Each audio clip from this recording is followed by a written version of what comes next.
Okay, I think we'll go ahead and get started. If you don't know, my name is Greg Baer. I'm President and CEO of BPI, the Bank Policy Institute. It's great to have you all here today.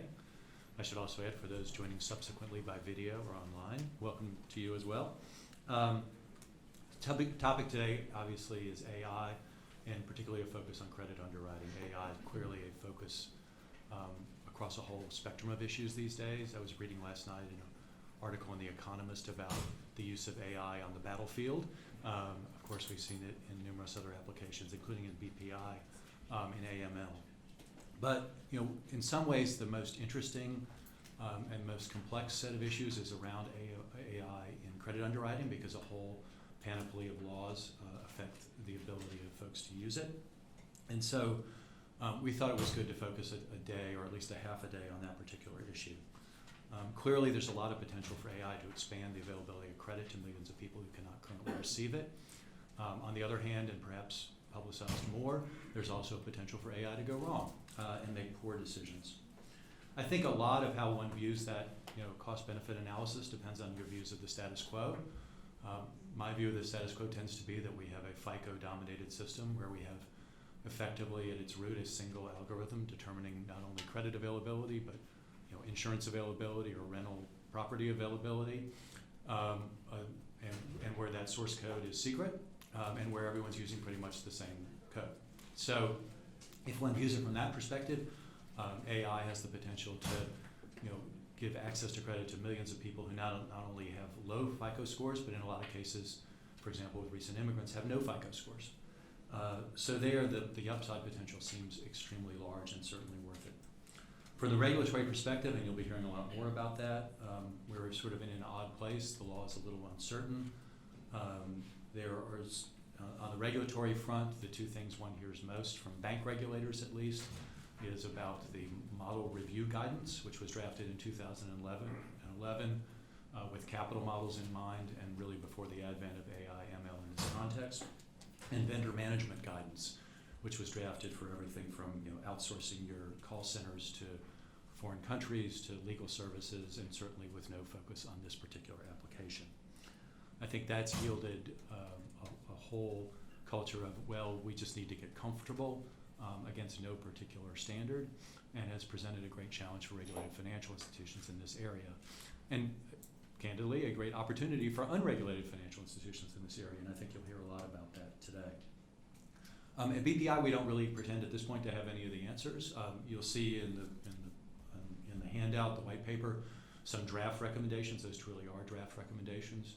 Our hope is that between grounding us in the law, which Eric will do very shortly, today's symposium, a future one we're going to do probably off the record, we can learn a lot more and hope to build some consensus about some ways to do this and do it right. We use it as our model here, something very similar we did on anti-money laundering in 2016.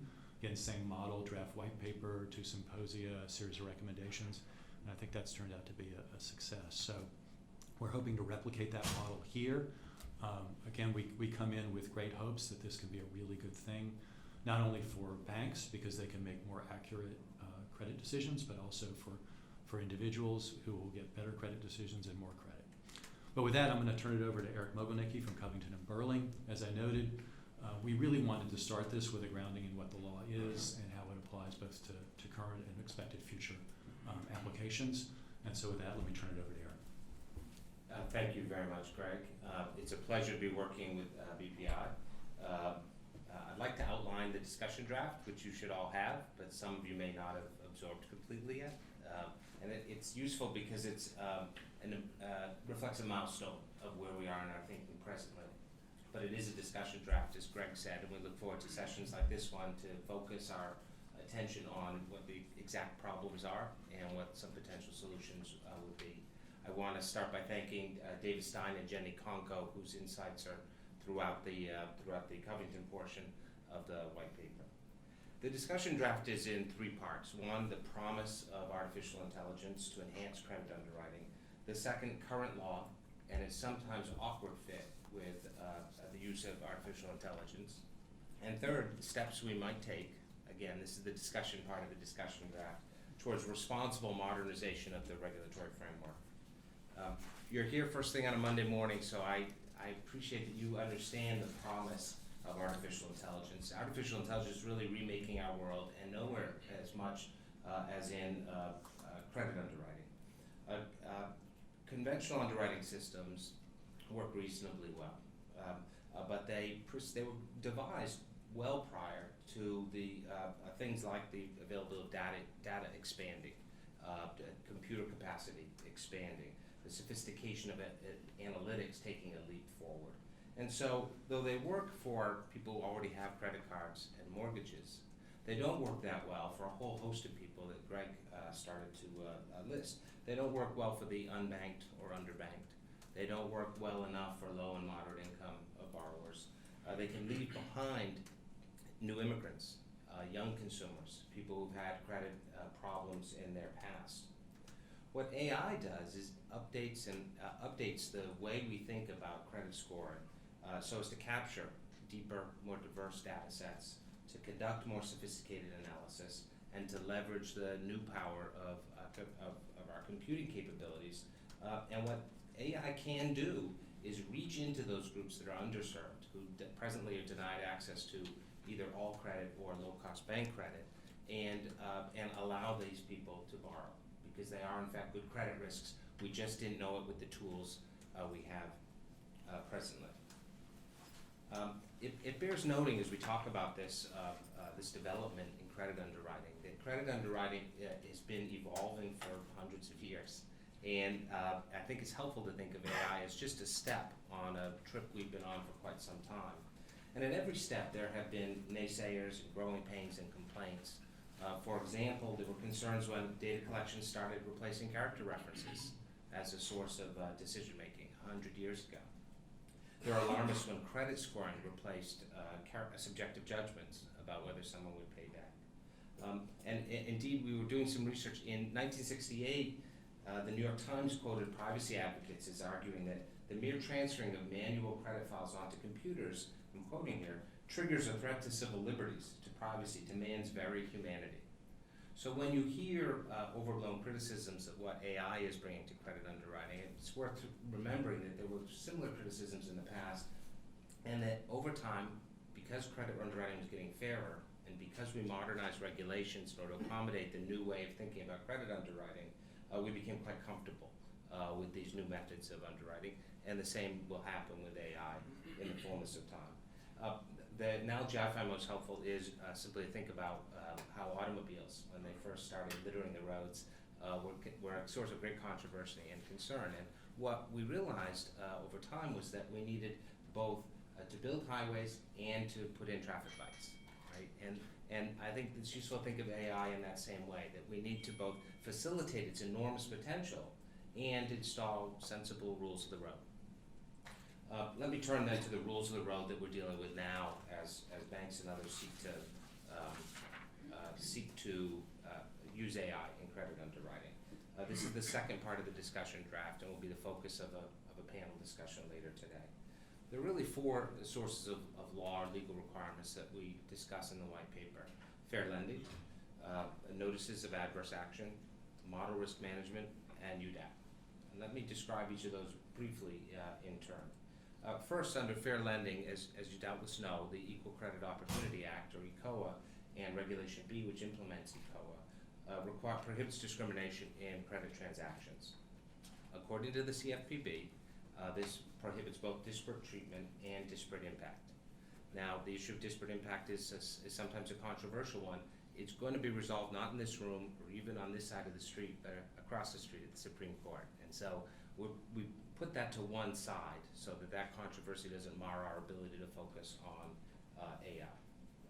The second source of law here that's important to know about is also in ECOA and in the Fair Credit Reporting Act. And it's the requirement that consumers be notified when there's an adverse action taken, when they don't get the loan for which they've applied.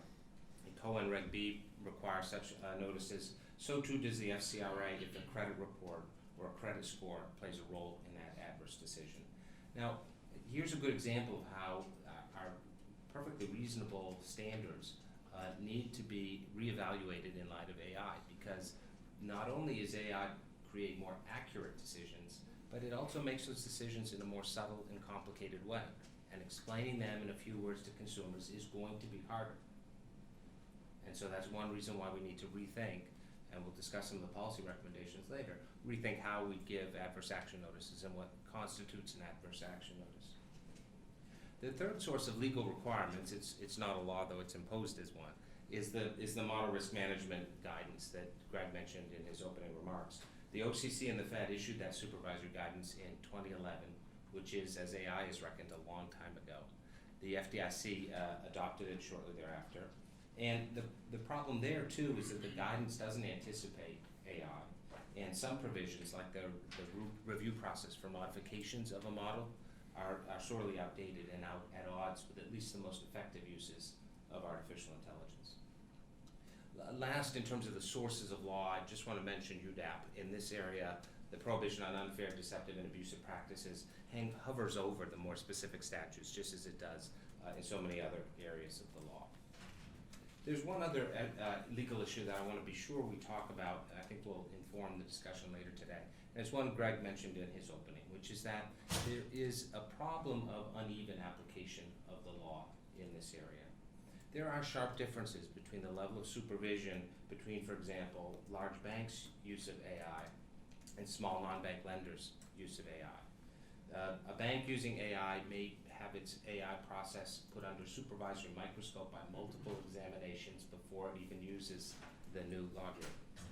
On the other hand, the non-bank next door may have no supervision at all. And the lack of a level playing field means that the use of AI in credit underwriting may be simultaneously overregulated and underregulated. And that's a Gordian knot that the regulators will have to untie. To return to my analogy of an automobile, it's as if some cars were required to stop at every corner and other cars were allowed to plow through every intersection, right? That's no way to protect pedestrians, and having an unlevel playing field is no way to protect consumers. Consumers should have the same protections from whatever problems we see in the use of AI in credit underwriting, no matter who they're borrowing from. So let me turn then to how we update these rules of the road to reflect what AI might be able to do in terms of enhancing fairness and accuracy. Here's where everybody in this room has a role to play. BPI has quite consciously issued this as a discussion draft, and so what it does is really posits some principles that we might use to think through modernization of the rules that govern credit underwriting. Importantly, the draft paper begins with one important principle I think we'll hold through the discussion today, which is that current law serves important policy objectives, in particular preventing unlawful discrimination. To be clear, nothing in the paper requires changing our objectives, only that we explore new ways to implement regulations, new ways to accomplish those same policy goals in ways that don't unnecessarily or unduly hamper the use of AI in credit underwriting. So let me tee up just three premises to be pressure tested today, and that are in the discussion draft. The first, the discussion draft suggests that the CFPB should take the lead on developing this modern regulatory approach to the use of AI in credit underwriting. The Bureau is really uniquely positioned here. The Bureau is the agency that has the authority over the relevant statutes, and the Bureau has the reach to go to banks and non-banks alike and examine and enforce the law. A close coordination with the other regulators will be absolutely essential, but so too leadership is essential.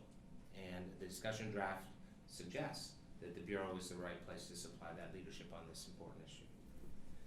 Second, the draft and Greg's remarks and mine all take for granted, but it's subject to discussion here, that we really do need to adjust the regulatory framework. For example, we think the Bureau or other leaders in the space need to rethink their approach to the periodic revalidation of underwriting systems. Machine learning and supervised learning are transforming the way that these systems are improved on the fly in real time. And to stick to a model that thinks of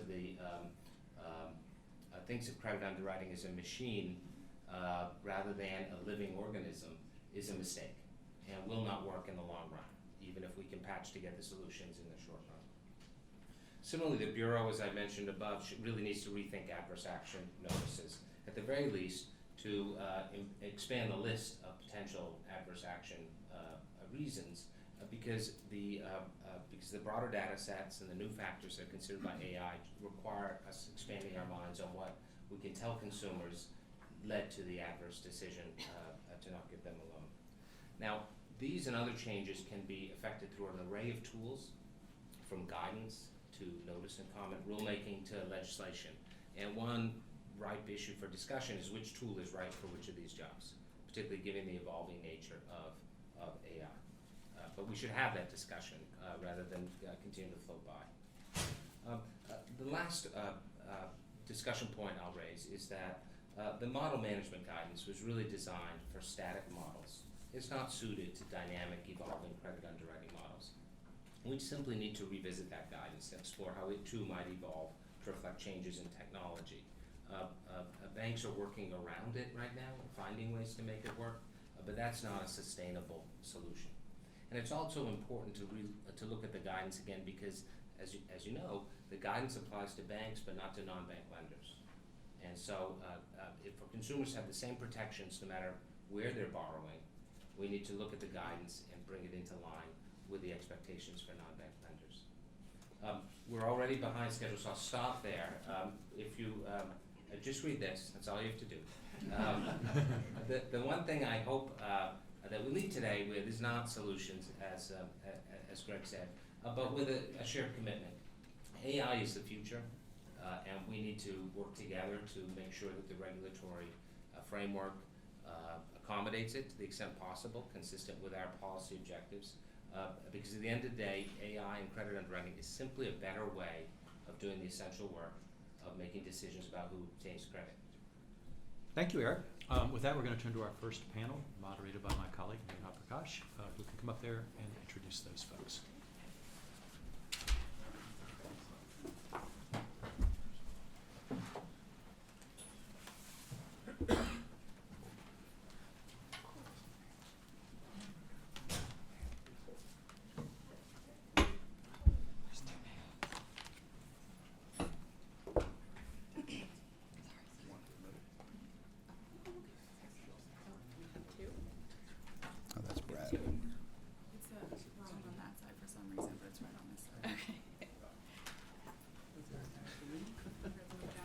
Excuse me. It says Brad on the side. Sorry about that. I'm not Brad. That's Brad. I'm Brad. You can play with Brian. How we're gonna do this? Oh, identity Yeah, theft. exactly. I'm all the way over here. We have I'm some the one on the end. privacy issues here. That's me. I said, I don't think that's right. It'll be somewhere. There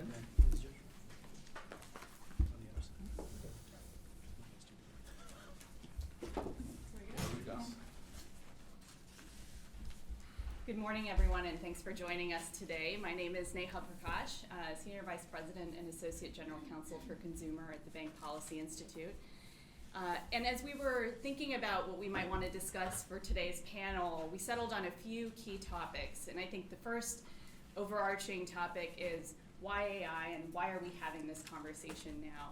And a few items that are factored into that include, as Eric mentioned in his description of the discussion draft, what is the regulatory framework that applies today? And how would it apply to AI credit underwriting systems? Included in that is what are the challenges inherent in the existing regulatory framework that may impede banks' ability to fully implement this technology? And also, how might regulatory clarity aid in banks' ability to fully implement AI? In addition to that is the governance framework that it would apply and how banks are seeking to address or mitigate any potential risks or fair lending concerns or bias concerns that might arise due to the use of this technology. And as a part of that includes best practices and potential ways in which to mitigate these risks and enhance the benefits to consumers. And we would be remiss if we didn't touch upon the potential benefits to consumers and really how consumers can have additional opportunities to qualify for credit, and particularly those consumers that are underserved or maybe subject to low FICO scores or no FICO scores. So I'll quickly introduce my fellow panelists, and then we can turn to our discussion. So to my far left is Ken Scott, Managing Director of Fair Lending at Citi. Next is Brad Blauer, who is Vice President for Consumer Practices Compliance at American Express. Brian Kreisworth, a former colleague of mine from the CFPB, and Executive Director and Associate General Counsel for Responsible Banking and Data Legal Practices at JP Morgan, and David Stein, who is of counsel at Covington and Burling in their regulatory and public policy practice, and who is helping us with BPI's discussion draft. So, David, I'll start with you. Sure. As sort of the introductory question. So, the use of alternative data through AI technology has generated significant discussion, and really is part of the reason that we're sitting here today. And it's both with respect to its potential risks, but also with respect to how it could facilitate increased access to credit. And the level of conversation regarding this technology, and is that AI, and I guess it depends on your viewpoint, that AI in some or all respects is different. So does this new technology raise additional considerations?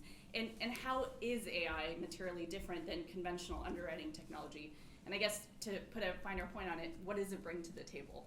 Sure. Well, that's a lot. Let me try I know. to take those in A little pieces. bit, But let me just start by picking up on something. And by the way, thank you for having me. It's a pleasure to work with you on this important topic, Neha and Greg. Let me just sort of pick up on something that Eric started with. That the introduction of new technologies is not something new and frightening. It's something that's a regular feature of the financial services landscape. We start with the proposition that regulations and any regulatory framework reflects concerns and conditions that were present at the time that that framework or those regulations were adopted. And so, for example, with something like ECOA and Regulation B, adopted in the 1970s, last updated in a major way in the early 2000s. So, regulations get adopted at a certain point of time, but then evolution happens, technology happens. As a result, new technologies like AI don't always align perfectly or comfortably with the existing regulatory framework. And when that happens, some degree of modernization and adaptation is needed to keep the regulatory framework current. And we have some recent examples that I know regulators in industry have been struggling with. Mobile payments is one, prepaid cards is another, where regulatory adjustments were needed to make these new products and new technologies fit with laws that were simply written in a different age. And AI fits squarely within this paradigm of a technology that's outpacing the current regulatory framework. So what's really different about AI? As Eric said, AI with machine learning tends to process much larger amounts of data. Well, that's not really an inherent feature of artificial intelligence. That's just sort of a byproduct. Really, I think there are two main differences between conventional underwriting systems on the one hand and AI underwriting systems on the other. The first is you have a fundamentally different evaluation methodology in those two systems. Under a conventional underwriting system, you really are using a static or deterministic evaluation methodology. What that means is the system contains very specifically programmed instructions for evaluating each data input and then combining them together at the end of the process. So the whole evaluation criteria are hardwired into the system. And as a result, the system evaluates each data input the same way each time. So for example, with one of these systems, if you put a certain body of data into that system today, and 1 year from now you come back and put that exact same data into a conventional underwriting system, the results should be exactly the same. That's not how an AI underwriting system is designed. AI underwriting systems are meant to be dynamic and non-deterministic. That's a very different form of evaluation methodology. Instead, the systems are programmed to meet general objectives. For example, meeting objectives in terms of granting credit, finding creditworthy borrowers, etc. But the system is not told exactly how to evaluate each data input. Instead, the system is designed, the algorithm is designed to discover relevant factors and self-improve or learn from the experience of evaluating large volumes of data over time. What that means in practice is if the same data is put into an AI underwriting system today, and then again a year from now, the results may differ as the algorithm and the machine learning has improved and learned. So the second major difference is kind of getting one level down, is the approach to analyzing individual data inputs. So in a conventional underwriting system, you're looking at data inputs on an input by input analysis. You're analyzing each input and creating a score or a weighting or a rating for that separately, and then you're pulling the resulting inputs together to come up with a consolidated decision. It's almost like you're doing a siloed approach for each data input, and at the end you're bringing it all together. AI underwriting systems work differently. They use more of an integrated analysis of data inputs right from the outset. The system is not really designed to look at each separate data input separately. Rather, it looks at all of the data that's fed into it, and by analyzing those volumes of data, the system identifies relevant and oftentimes very complex relationships among multiple data inputs to determine the factors or combinations of factors that best predict the system's objectives. So you really don't have that kind of siloed approach here. It's more like a piece of paper with a lot of dots on it, with lines drawn to and from lots of different dots. So what does AI bring to the table? I think it has two main advantages. First, as alluded to in the first panel, more accurate and effective credit underwriting that better predicts credit performance.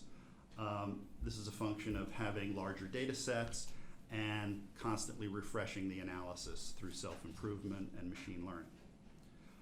The second is the ability to grant credit to consumers who cannot qualify under conventional credit underwriting systems because they lack conventional credit histories. I won't belabor this, but this is what point that Eric and Greg made earlier, that there are many credit invisibles in this country who may be new to credit or maybe dropped out of the system for a while, or maybe using alternative credit that may not be picked up in conventional systems. And these people tend to fall under the radar screen. So it has the ability to provide credit to consumers who are not currently in the mix. So understanding that AI has a dynamic nature and understanding that it has potential benefits for consumers and provides additional opportunities to qualify for credit, what are the challenges for implementation of this technology, and what do you see as the obstacles for banks and other financial institutions in adopting this technology? Sure. So I'll leave some of the details to the subsequent speakers, but I think just on a high level, one issue is some uncertainty produced by a regulatory framework that has just not kept pace with this technology. Most of these regulations or their interpretations describe methods or controls that are just not tailored to the functional attributes of AI credit underwriting systems. As alluded to earlier, you have to do testing or revalidation when you're setting up a model, but with an AI model, if you're feeding test data into the model probably shouldn't be performing at the end of that test the same way it was at the beginning. Again, it's continually learning. So that's sort of a different paradigm in terms of how you evaluate it. Secondly, as Eric mentioned before, there's this whole concept of supervised learning to monitor performance as the model is working to prevent that system from self-improving in ways that are not consistent with public policy, that may raise discriminatory concerns. Supervised learning is simply not something that we contemplate in a static conventional underwriting system. And a second uncertainty is this need to provide transparency in the context of AI's integrated approach to data analysis. Eric touched upon how both ECOA and FCRA require certain reasons to be provided when an adverse action decision is given. There are certain techniques that the ECOA interpretations list for how to identify those reasons. But all of these techniques presuppose the ability to isolate each data input and measure how it deviates from an average. Well, that's not an approach that's adapted to the way AI systems operate.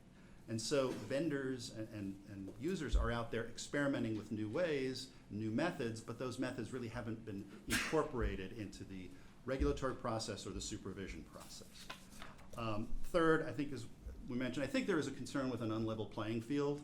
If you're a bank, you face significant scrutiny of your systems, your models and your systems. Bank lenders do not face that same level of scrutiny, and as a result, non-banks can sometimes implement AI systems much more rapidly.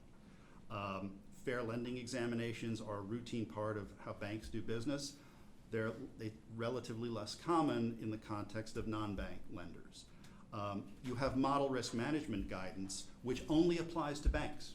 So you have this whole structure set up by the Fed, the OCC, and the FDIC for evaluating model risk, which is in addition to sort of the methodology as described in ECOA, that only applies to banks, and that's simply not relevant to non-banks. So in that context, or in this context, where you're dealing with systems that really are about discrimination and ECOA compliance, it really would be helpful to have a uniform standard for developing and maintaining AI underwriting systems that applies equally and is examined equally so that it can better serve consumers. And then finally, I think we need some consistent regulatory messaging. I mean, I've heard regulators talk positively about using AI as a supplement to traditional underwriting systems, to try to underwrite those who can't qualify under a traditional system.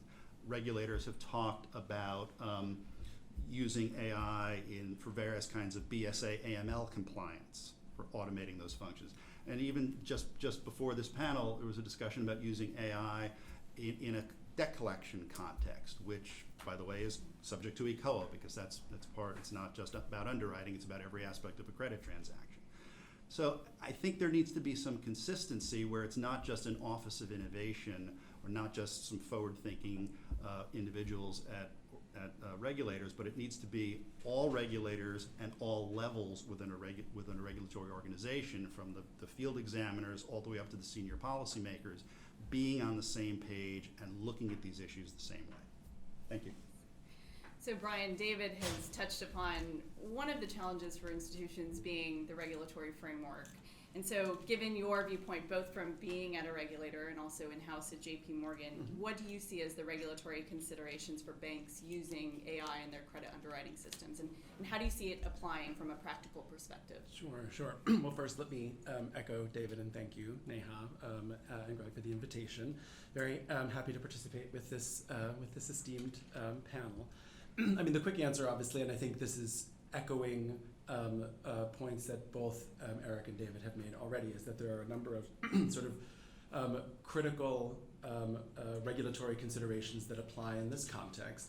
Frankly, the considerations that apply, and I think David made this point as well, equally to non-AI and AI systems of credit underwriting. And maybe we'll speak about what, and I think Eric and David have already begun to speak about what is uniquely difficult with respect to regulatory compliance for AI systems.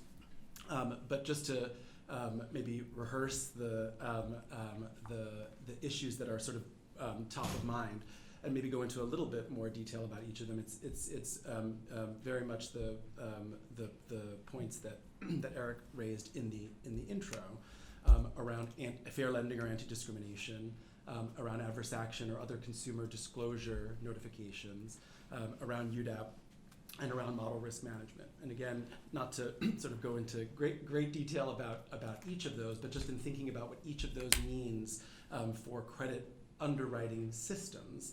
From an anti-discrimination perspective, there's a sort of long history of evaluating credit underwriting systems from an anti-discrimination perspective, which typically means evaluating those systems both for some sort of direct discrimination or disparate treatment type risk, as well as evaluating them for some sort of adverse impact in their outcomes. And what that means is that we need to carefully review both the inputs that are going into those systems, as well as the outputs, as well as how those systems are used, whether they're used on their own or used in connection with human interaction in order to manage those risks.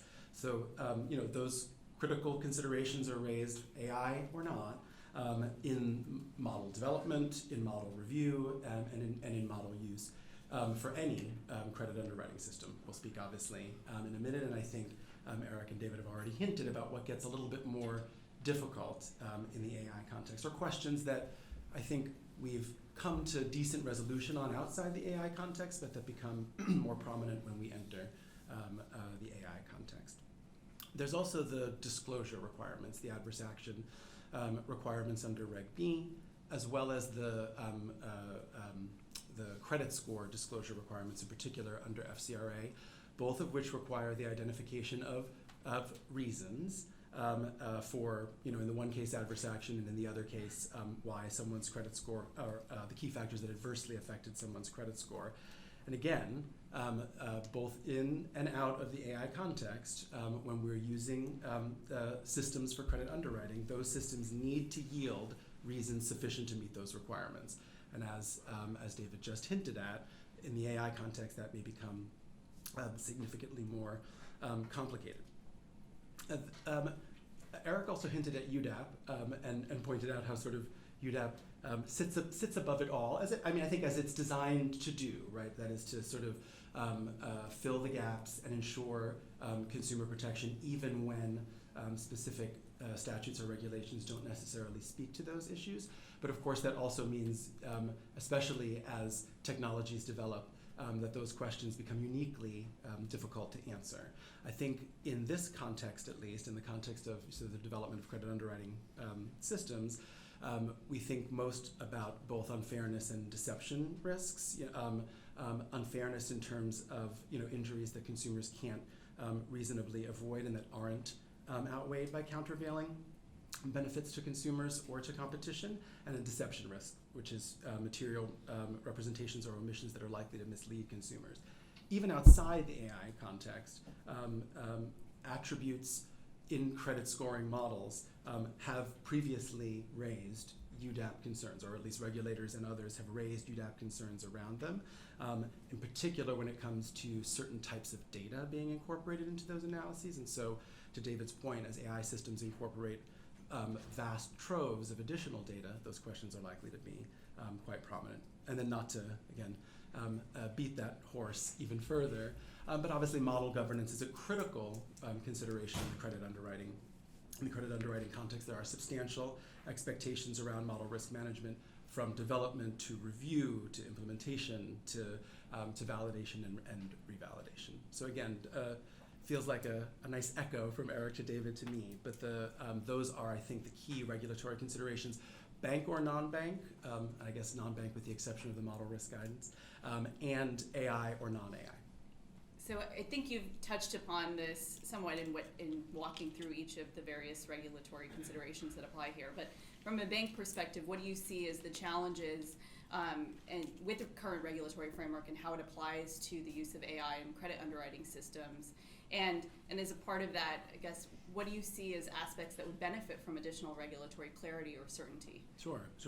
So again, I think as we've been hinting, although the same requirements apply, additional challenges may be presented by the use of AI and sort of concomitantly by the use of greater volumes and varieties of data that are often implied, not necessarily, but often flow directly from the use of an AI system. And in fact, it's sort of part of the benefit of an AI system is its ability to incorporate these additional types of data, which both to Eric and your point, David, may very well be the key to better credit decisions and expanded access. But those same factors can introduce complexity and in turn greater uncertainty when it comes to meeting the legal and regulatory requirements that we've been discussing. I think the fair lending anti-discrimination requirements are preeminent here. Those of us both on the dais and in the audience and online or watching the video who are familiar with sort of managing fair lending risk have done this for a long time and have developed very clear and straightforward methods for managing fair lending risk when it comes to credit underwriting models. And many of the same approaches make sense to AI models as well, but they can be more complicated and it can be harder to know whether we're actually managing those risks as effectively in the AI context as we believe we are outside of the AI context. And just a few examples that I'll throw out. In all contexts, we'll want to make sure that the data that we're using to train the models that we use, or the systems that we use, are not biased or unrepresentative. Biased not necessarily in the sort of direct discrimination sense that the law anticipates, but biased in the sense of incorporating prior potentially discriminatory judgments, or that it's not unrepresentative, right? That it actually fairly represents the full panoply of consumers to whom it will be applied. Relatively straightforward to meet those requirements in a non-AI context, but again, as we incorporate more and different types of data, that does become more difficult, or may potentially become more difficult to avoid. Similarly, I think one of the key requirements that folks will impose, and perhaps seemingly straightforward requirements to impose, is to ensure that when models are being built, they don't have access to data that would be impermissible to use, right? So it would be impermissible, except in certain limited circumstances, to use prohibited bases, like race or sex, directly in a model, or to use attributes that are close proxies for those factors. Relatively straightforward to apply that requirement in a non-AI context, but when the data becomes when we as fair lending lawyers are asked to review a list of 1,500 attributes as opposed to a list of 15 or 150, that challenge becomes more significant, not just because there's more for us to do, because we're up to that challenge, but also because it becomes much more unclear whether all of the attributes on the list could potentially serve as proxies, or whether combinations of them could potentially serve as proxies for a prohibited basis. More generally, attribute selection, even outside of the context of prohibited bases or close proxies for prohibited bases, is a critical moment in fair lending risk management from a model building perspective. And what will happen, or what is increasingly happening in the AI/alternative data context, are questions about new or non-traditional attributes. There actually is regulatory guidance, very helpful regulatory guidance. It's very dated, but it's helpful, from the OCC about the need for attributes to be, or the preference for attributes that are understandably related to credit, that have a sort of clear nexus to creditworthiness, and that's helpful. But then again, some of the attributes that may be before us may or may not have that clear nexus. And also, some may have that nexus, but they may be new. And we may very well, or it may very well be uncertain to us how the use of those attributes will be viewed, in our models will be viewed by our regulators. Perhaps the sort of, maybe the most significant area where question after question arises, at least in sort of my experience, is the fair lending testing itself, right? Hopefully we get to the point where we're comfortable with the attributes that are actually being fed into the model. But then what about the resulting model itself and the decisions that it makes? There are lots and lots of different methods. I'm sure we all use beautifully well-justified methods, but there are various methods for understanding fair lending risk. And the expectations around what methods to use and how to answer the questions that arise in that context, I think, become much more complicated in the AI context.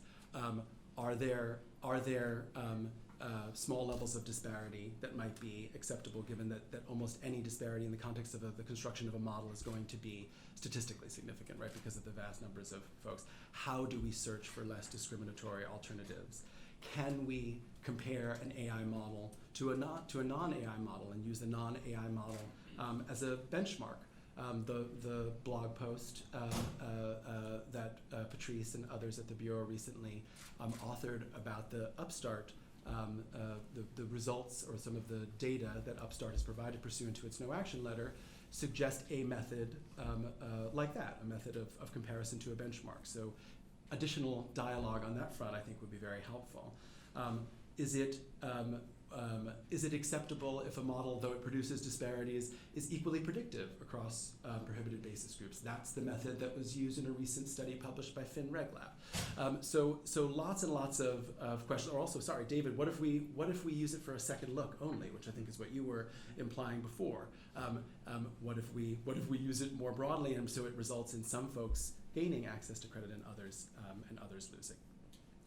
I'm running out of time, aren't I, Nathan? Okay. So very quickly, I think David has already, to move on from discrimination, David has already spoken about the complexities that are introduced with respect to identifying reasons, and those complexities flow from the very nature of some types of AI models. Certainly, technological advancements and methodological advancements are helping to solve that problem. Even so, I think there will remain uncertainty as to whether the explanations that are produced by those methods comply with the adverse action requirements. To David's point, it's unclear whether they actually will articulate for each factor its difference from the average for all applicants or the average for all marginal approved applicants, which is what Reg B says about that in particular. The UDAP risks, I think, that we spoke about before will of course be enhanced, especially because in this context the UDAP risks are mostly related to data attributes, and the introduction of new and potentially unexpected, potentially in some contexts inaccurate data will I believe enhance UDAP risk. And I think Eric and David have already spoken about the risks that the model risk governance expectations may present, although they're, I think, again, at least in my experience, largely because of the unlevel playing field that they create. So to Eric's point from before, dialogue around how some of those too many questions that I just raised might be answered would, I think, be extremely helpful. And I don't know that it needs to in most cases come in the form of notice and comment rulemaking, but certainly additional guidance, additional statements like the one that Patrice made in her blog, for example, I think will be very helpful in sort of helping to begin answer some of those questions. Thanks. And now I'll stop. Thank you. Thanks. So as a corollary to the regulatory frameworks is also the governance frameworks and how to manage potential risks or concerns related to the use of AI in credit underwriting. Brad, I know this is something that you have been thinking a lot about at American Express. So are there particular ways that you're thinking about this and firms are thinking about this to mitigate or manage any potential bias or fair lending concerns? Definitely. Thanks, ma'am, for including me in the panel today. I think the main thing that I would stress is to start from a position of strength, to look to what your company values and principles are. And for instance, when you're building a framework, think about it being very consumer-centric and building from the heritage of customer service that you already have in place for your company.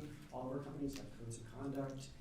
And then from that, you should have a set of principles that you've socialized, not just with the people in compliance and legal, but with your modelers and people throughout the company. And those what I would stress would be that your use of AI should be trustworthy and uphold your institution's values and principles, that you promote non-discriminatory outcomes, that you understand the use of artificial intelligence, how your company has been used, and you strive for transparency. It's hard to have complete transparency with AI, but you strive for transparency. And ultimately, you hold yourself and your colleagues accountable for your use, your responsible and ethical use of AI. And that really you need to build into the DNA of your framework, and everything flows from there. And we've talked about artificial intelligence, but I think we really need to think about combined intelligence. It's both the algorithms and machine learning, but it's the humans working with that, to put in the controls in place. Eric talked about making sure that we don't have car crashes at intersections. Well, let's make sure that we build intersections and stoplights and signs that are human factors in place, and that we think about these things. And so everything, again, flows from these principles. And I would focus a bit on first the front end and then the back end of the framework. The front end of the framework is really, once you have your principles in place and you socialize them, you built them into the DNA, that you develop policies and procedures. For instance, how you do your fair lending, how your privacy policies, your data use policies. You make sure that those are developed and are consistent with your data ethics principles. And then, as several speakers have already mentioned, you do ongoing testing and monitoring, particularly with AI, that has to be in real time.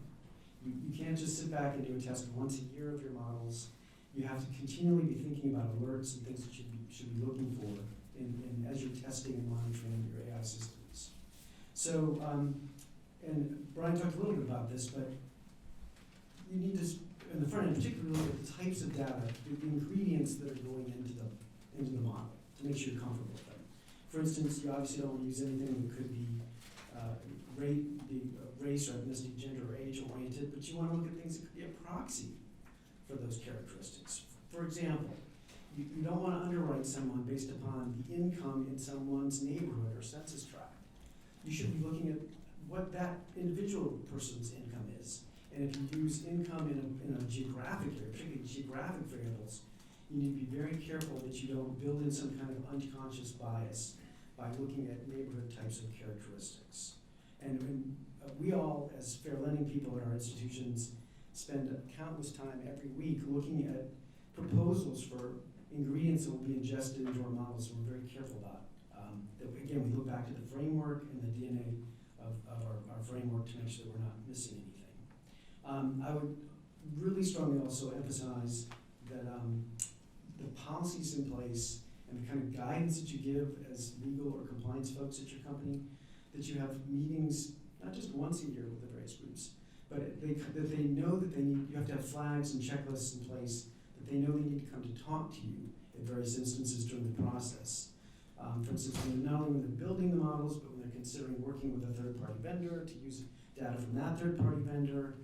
Again, they need to know that the fair lending team, the UDAP teams at your companies are really there and are experts in the area. So again, I know we're running a little short on time. It's building it into your DNA, building from a heritage of customer service that your company already has in place, and socializing that framework and those principles to different topics. And just really quickly, do you see, as you're thinking about these governance frameworks, do you see any differences between doing so for an AI credit underwriting system versus that of a conventional system? Yes, I do. I mean, I think the major difference is this is happening so fast and in real time. So you have to have monitoring systems in real time that accommodate for that. So for instance, you probably want to build into your monitoring parameters, like what's acceptable disparate impact? What are acceptable outcomes? Are you looking at across the various markets that your company operates in, and are you seeing dips in the demographics of people who are getting loans and getting credit from your institution? And then setting off kind of key risk indicator red flags. Like building into your models in real time red flags that can alert you to do a deeper dive. Like we're seeing a problem with this particular market. We're seeing too much this type of credit being granted in this space. And those are the kind of red flags that allow you in real time to monitor. But again, I'd stress combined intelligence. It's not just the algorithm or we don't want to get into a situation where we have like HAL from 2001. We have to have AI that is supervised, and that's the combined intelligence that I'd stress. Thanks, Brad. So our focus so far has really related to the framework that applies from a U.S. perspective. And given that the firms represented on this panel are global institutions, Ken, I would ask you, how have you been thinking about industry best practices related to the use of AI, whether it's credit underwriting or otherwise, given the number of jurisdictions under which you operate and the various regulatory frameworks that come into play? Well, thanks for having me. It's a very complex question. I think we've all raised a lot of good issues here today. But as you think about this, within the U.S., a lot of the AI, particularly I would guess across all of our institutions, we're using it on the marketing side. We're really not where we see it in China and other places where they're already using it in underwriting, they're using it in all kinds of stuff. So they're accelerating at a much quicker pace than we are, and they also don't have the limitations of a fair lending, anti-discrimination laws in some of these jurisdictions. Some do, some don't, but the majority really have more of a fairness structure. And so when I look at this and I think about this, it's across the whole inclusion and access. And that means different things in different countries. If you could think inclusion and access in Saudi Arabia is going to mean something different than inclusion and access in the UK or here in the US. And I've been we look at a number of the local regulators in these countries, and we've seen since 2017, I think India was kind of the first group that came out, and they're doing it in different bodies. Some are doing it in their financial bodies, some are doing it in some of their broader regulatory things, but in their National Institute for Transformation of India, they want to publish their national strategy for AI with a focus on ethical AI for all. You know, what does ethical AI mean? We've all been talking about that. If you go to, United Kingdom, November 2018, the Center for Data Ethics and Innovation announced to advise the government on government standards and regulations to guide ethical AI. And if you go through them, you can see this coming out in Canada, European Union, Japan, New York, Australia. So everybody's thinking about these same issues. We're not unique in that regard. But I think as I look at this, it really comes down to how you think about fairness generally. And I think the Singapore Model AI Governance Framework, they have a couple of things, 2 high-level principles that I think guide a lot of what we've been talking about. And it states organizations using AI in decision-making must ensure the decision-making process is explainable, transparent, and fair. AI solutions should be human-centric. Protection of human beings' interests should be the primary consideration in AI design, development, and deployment. And we've heard those themes through all of the conversations we've had here today. It's really going through thinking about this whole inclusion and access piece and how do we bring more people into the fold in a safe and sound manner. Okay? And I assume those same principles would not only apply for financial institutions, but also are things for regulators to keep in mind as well as they're thinking about AI and whether it's the United States or otherwise. Correct. So, we've spoken a lot about the regulatory and implementation framework, and I'm sure you all have had quite an earful of all of that. And much of it has been sort of grounded in a consumer protection focus. So I'll shift gears a little bit for our final question. And, what do you all see as the benefit of having this technology in credit underwriting systems, both from a bank perspective, but also from a consumer perspective? And how do you see it working in the future? So I'll turn it over to Brad. Yeah, I think there's real potential here. Greg touched on it at the beginning, and that's to float all boats at the same time. That you can cover AML, money laundering issues, you can cover predictiveness issues and making good credit decisions, but you can also include more people when you use these models. And ultimately, we may get to the point where we can build into the models not only making sure that they're predictive, but that they only include a certain amount of adverse impact on, based upon demographics. Ultimately, we may be able to get there with our models. I think that's the next generation. No, I would concur. I mean, it's all about bringing more people into the fold and doing it in a safe and sound manner. How do we, lift all boats? I think we've heard that a couple of times, and do it in a way that we're providing products that meet the needs of the consumers that are out there. Products that they understand, that they can exercise and build a good, good outcome for their families. And I think that, I know at my institution, and I'm very sure at American Express and JP, they think about it the same way. We want to make sure that we're, doing responsible finance out there and doing it in a way that we reach out to as many people as possible. And I would echo both of those comments, and also say I think it is, although it may not be happening as fast as some might think it should or may want it to. I do think there is sort of forward progress. To Ken's point from before, others elsewhere may be far ahead. Others even here in the U.S., likely smaller non-bank institutions, may be forging ahead more quickly. I think our institutions are probably forging ahead a little bit more deliberately and cautiously, both because of the internal environment as well as because of the regulatory uncertainty that we've been describing. But I do think the movement is progressive, so to speak. Great. David, any thoughts from you? There's something a little odd and a little absurd about our current credit system, where you literally have to have credit. You have to be borrowing in order to be deemed credit worthy. And I think what AI does is it creates an opportunity to evaluate people and deem them credit worthy when they've been building their bona fides by paying bills, by paying their rent, but maybe staying outside of the credit system until they were ready. And I think that's really the promise, that there is a whole population out there, whether out of necessity or choice, who just haven't made the leap to taking on credit or maybe taking on very high cost credit that's the only thing available to them. And it really would be a real advance and benefit to consumers to allow people to get low cost, responsible credit when they were ready and not have to go through less advantageous credit in order to get into the system. Well, thank you all so much for your time today, and we'll turn it over to the next panel.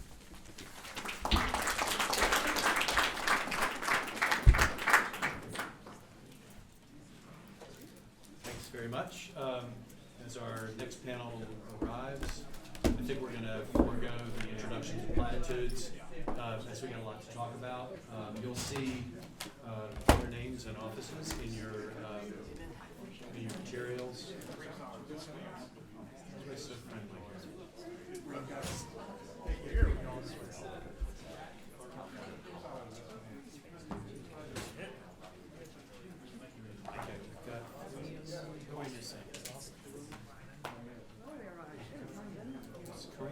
How are you? Long time no see too.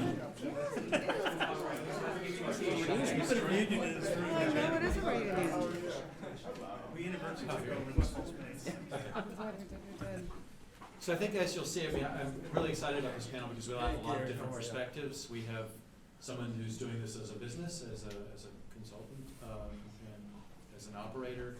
We have an investor. We have folks who are expert in public policy, including from the perspective of managing low-power income people.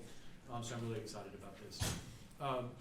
It's sort of to kick off and really try to give this a more tangible feel. I wanted to actually, it's not picking on it.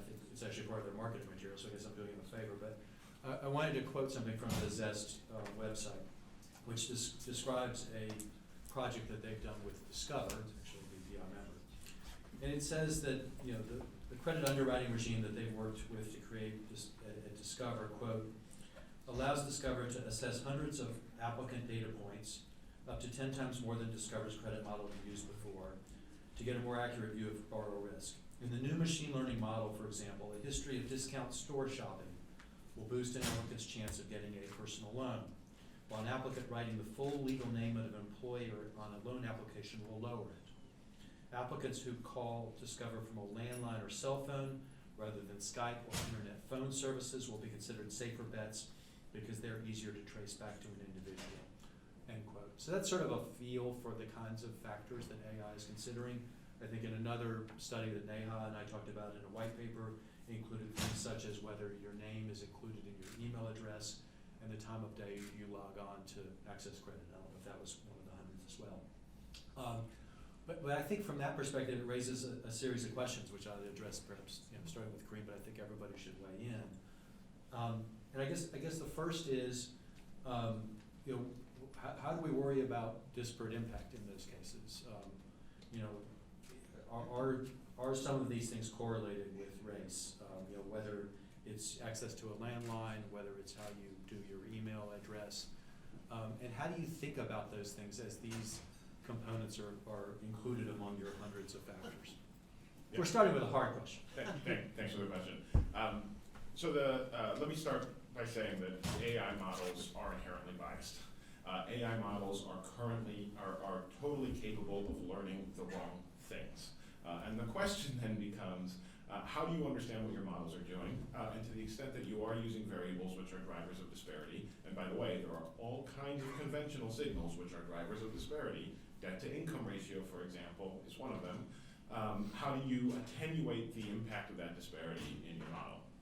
I know that the landline signal in particular has gotten a lot of popular attention in the press. That's a signal basically all about, are you trying to obscure who you really are?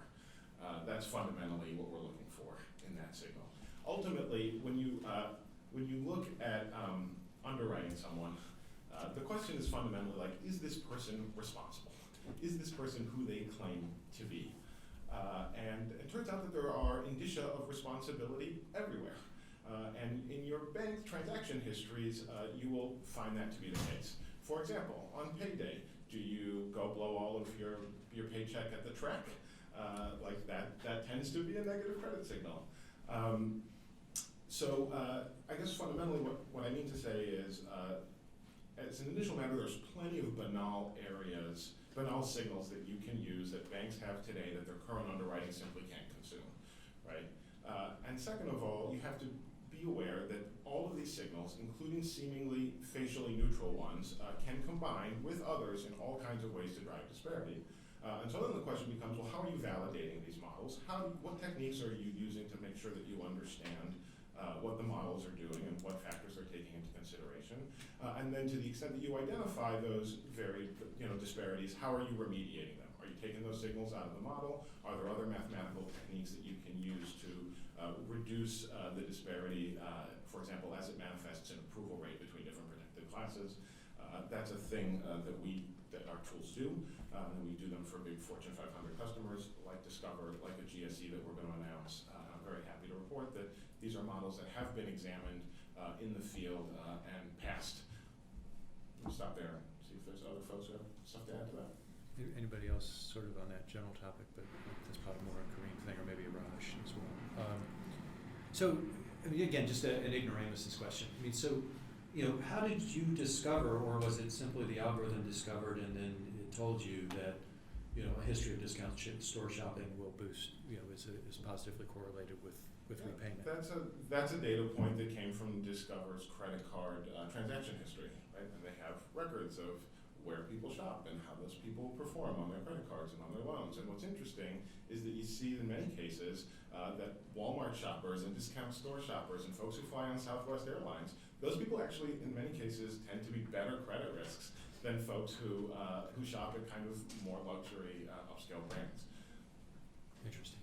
I guess just one more particular question. I mean, how do you now that you've made all this public, how do you avoid adverse selection? So from now, I now know to call in on a landline if I want credit from Discover, perhaps others. Sure. So oftentimes the signals that we reveal in public are not often the signals that we are using in production. But yeah, I'll just say that in many cases, the beautiful thing about using 400 or 500 variables in a model is that no single variable matters very much. And so we can discard variables, even which are modestly predictive, and still more or less retain the economics of our model. But I guess this is a question for everybody. I mean, we heard earlier about having to provide adverse action notices. It's currently in the FICO regime is relatively simple because it's a limited set of factors, and I think siloed, as Ken was getting at. If you move to a world where it's hundreds of factors, none of which matters that much, what the heck do you tell a consumer? Well, I think it ultimately comes down to the creepiness of the data that you're using. I mean, in our view, you shouldn't, both for reputational and for moral reasons, you shouldn't use creepy data. And so if you're using kind of standard transactional data that any bank is likely to have, more often than not, those signals will map to reason codes that customers receive today and are comprehensible to them. I should add that we did a study that found that something like 40% of the adverse action reasons that are given in America today by conventional credit scoring mechanisms are wrong, which is to say, if you changed those things, you still would not have been approved by the model. Fascinating. But now, turning to Gary Mikata, I mean, how do you feel, from a consumer protection or a broader public policy perspective, how do you feel about a world where it's hundreds of factors, none of which matter very much, and it's just sort of kind of a mush? So what I'll say is, we are beyond the point of considering whether AI, machine learning it's an iffy factor. We're there. The competition between fintechs and non-banks mean that exclusively moving forward, machine learning is the lay of the land. And that means these massive models that Kareem talked about. So I think what we need to do is move to places where we're testing, I think, new information models about AI that explain to consumers how to interpret or get comfortable with new data patterns. So for example, there's a new JPMC study that was out early this summer that talked about how much more post-closing liquidity is actually more predictive of default payment as opposed to this sort of static DTI ratio.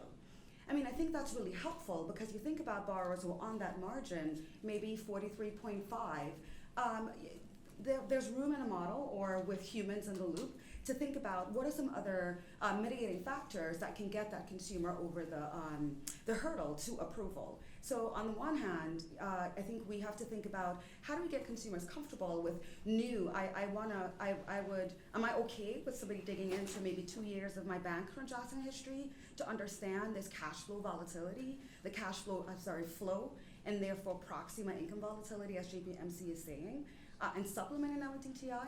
Or, on the other hand, is it okay to use the college that I went to and the major that I chose to study as another proxy for my future income potential, which is much more predictive than my income snapshot 5 years ago.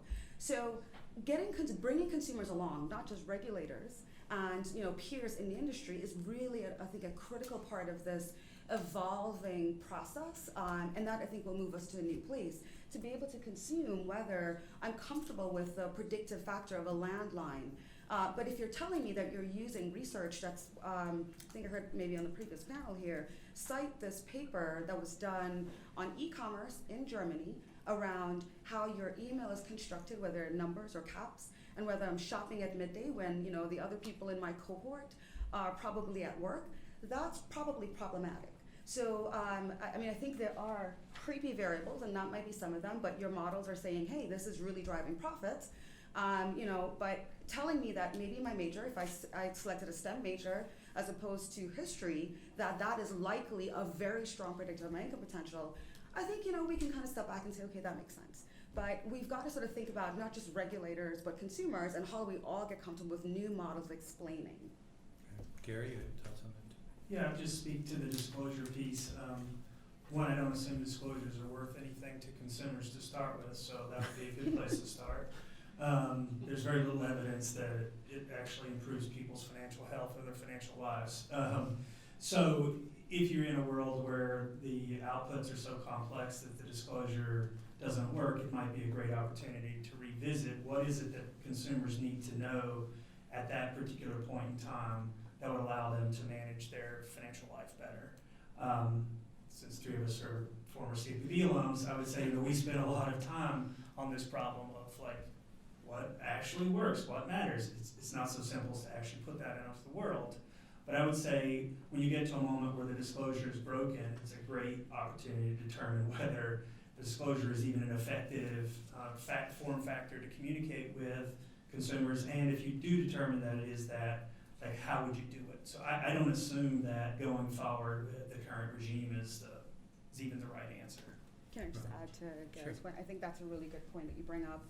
It reminds me of what I'd love to see going forward when we talk about CFPB's Office of Innovation and their sandbox. I want the institutions come forward and test new models of information and disclosure so that we can learn, what kind of machine learning explainers make sense to consumers, make sense to regulators, and make sense to industry in broad strokes.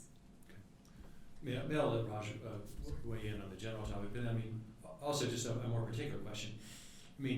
I think we've actually expressed some concerns, at least with regard to one sandbox approach, because it could be read as, you need to get approval every time.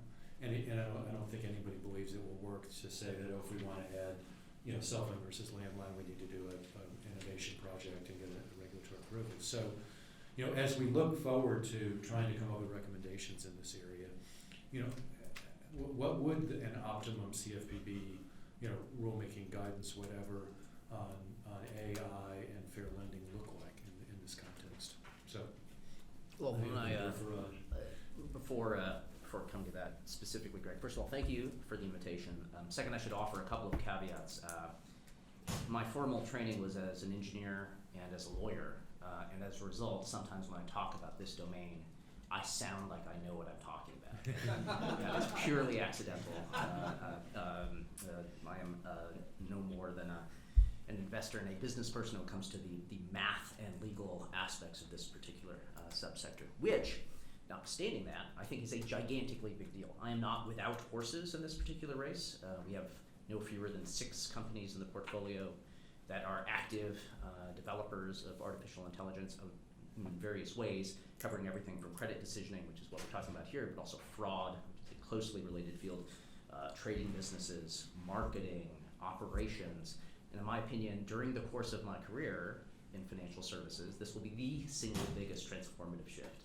Now, I'm involved in lots of other things. Blockchain technology. There's a decent chance that blockchain technology is not a transformative shift until after I'm dead. That is not true with AI. I first left the credit card business around 06, 07 when there was a paper published by a guy called Hinton, at MIT maybe, that was one of the real watershed moments in deep learning. 2006, and now my phone recognizes my face when I mean, that's absurd. That's like science fiction. And so the speed with which this is happening both should be a little bit daunting, but also I think provides us with some opportunities to confront some of the tough policy questions that I think are real.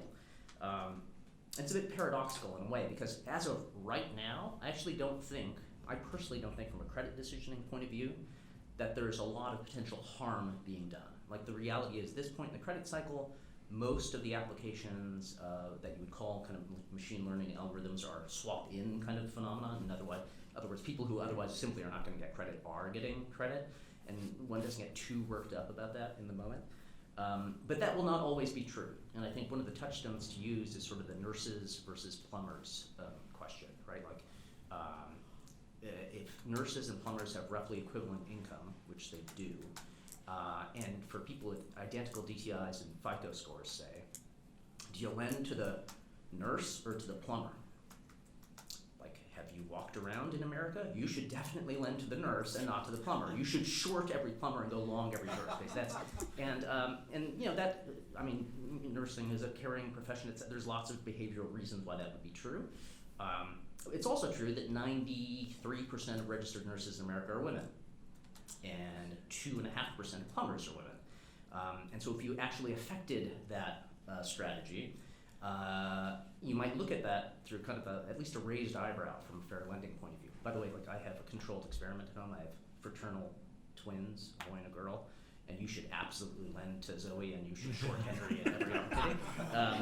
But I think that confronting the sort of the creepy ethics question is the core question here.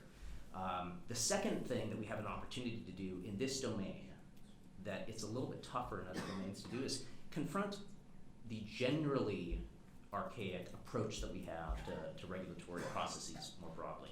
Because I could argue that everything that is wrong with respect to our current approach to regulating AI is kind of what's wrong more broadly. So we are too static and cycle bound in a real-time world. We're too front-loaded as opposed to kind of gauging effects iteratively. We're too process-heavy instead of substance. We're too rules-dependent instead of principles. And then finally, we're too uniform. In other words, we're not sufficiently risk-based because, you know, frankly, most things don't matter. I understand this is the Bank Policy Institute, but part of the reason why we don't send like people on the ground to inspect most non-banks is because they don't matter. And if they go out of business, who cares? Like that actually is in fact true. And we should do more of that risk-based supervisory work and not less. Else, when I stop. Well, so, I mean, I think there's been a general consensus throughout both panels that we shouldn't do creepy things. So if you look at it from the perspective of a bank and a bank regulator, I think we may currently be in a world where a bank regulator or an examiner says, I think that's creepy, I'll call that a UDAP. I don't want you to do that. Whereas a non-bank, there's nobody there to say that. So they can innovate and do all the hundreds of factors. So how do we get to a world where there's actually some written rules where a bank can say, no, I've done what the standard and the law requires, as opposed to you don't feel comfortable yet, which I think, as we heard in the last panel, has yielded banks using AI for marketing, but not so much for, maybe with some examples, you know, some contrary examples, not so much for credit underwriting. Yeah, I think it might be worthwhile at least thinking about, is this open press? That's probably a mistake. Oh yeah. But I think it's worthwhile at least thinking about, like, what would maximum creepy look like exactly?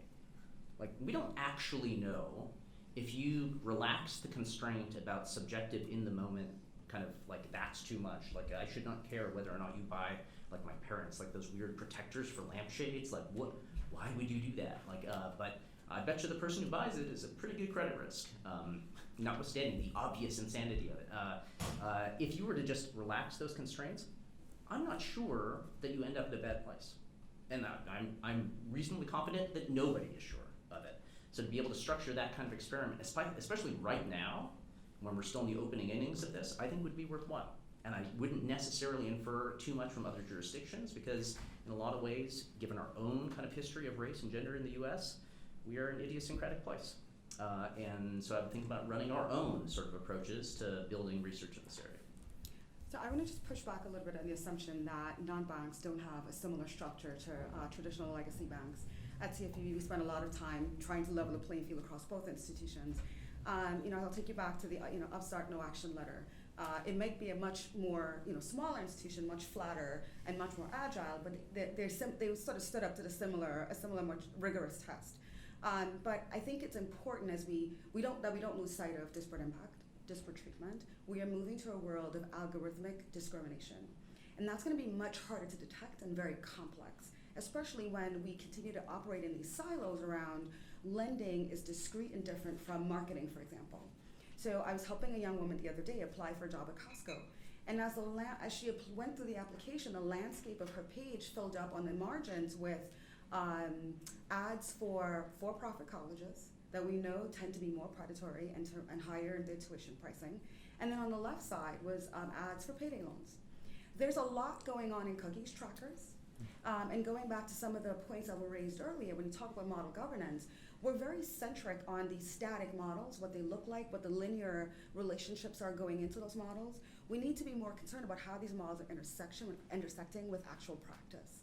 So, lost my train of thought there for a second, but let me ask you a related question now while you get back on track. So, I guess somebody observed in the last panel, we have a world now where banks are subject to model review guidance that was written in 2011 for capital models, and then that is the standard by which AI is governed.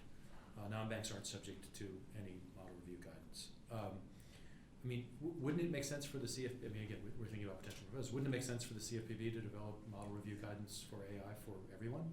I absolutely agree. I think, that was one of the blind spots in Dodd-Frank is to not have had algorithmic review as a central part of the Consumer Financial Protection Regulation. But now that machine learning has really taken off and demonstrated such huge profit margins, it has to be central.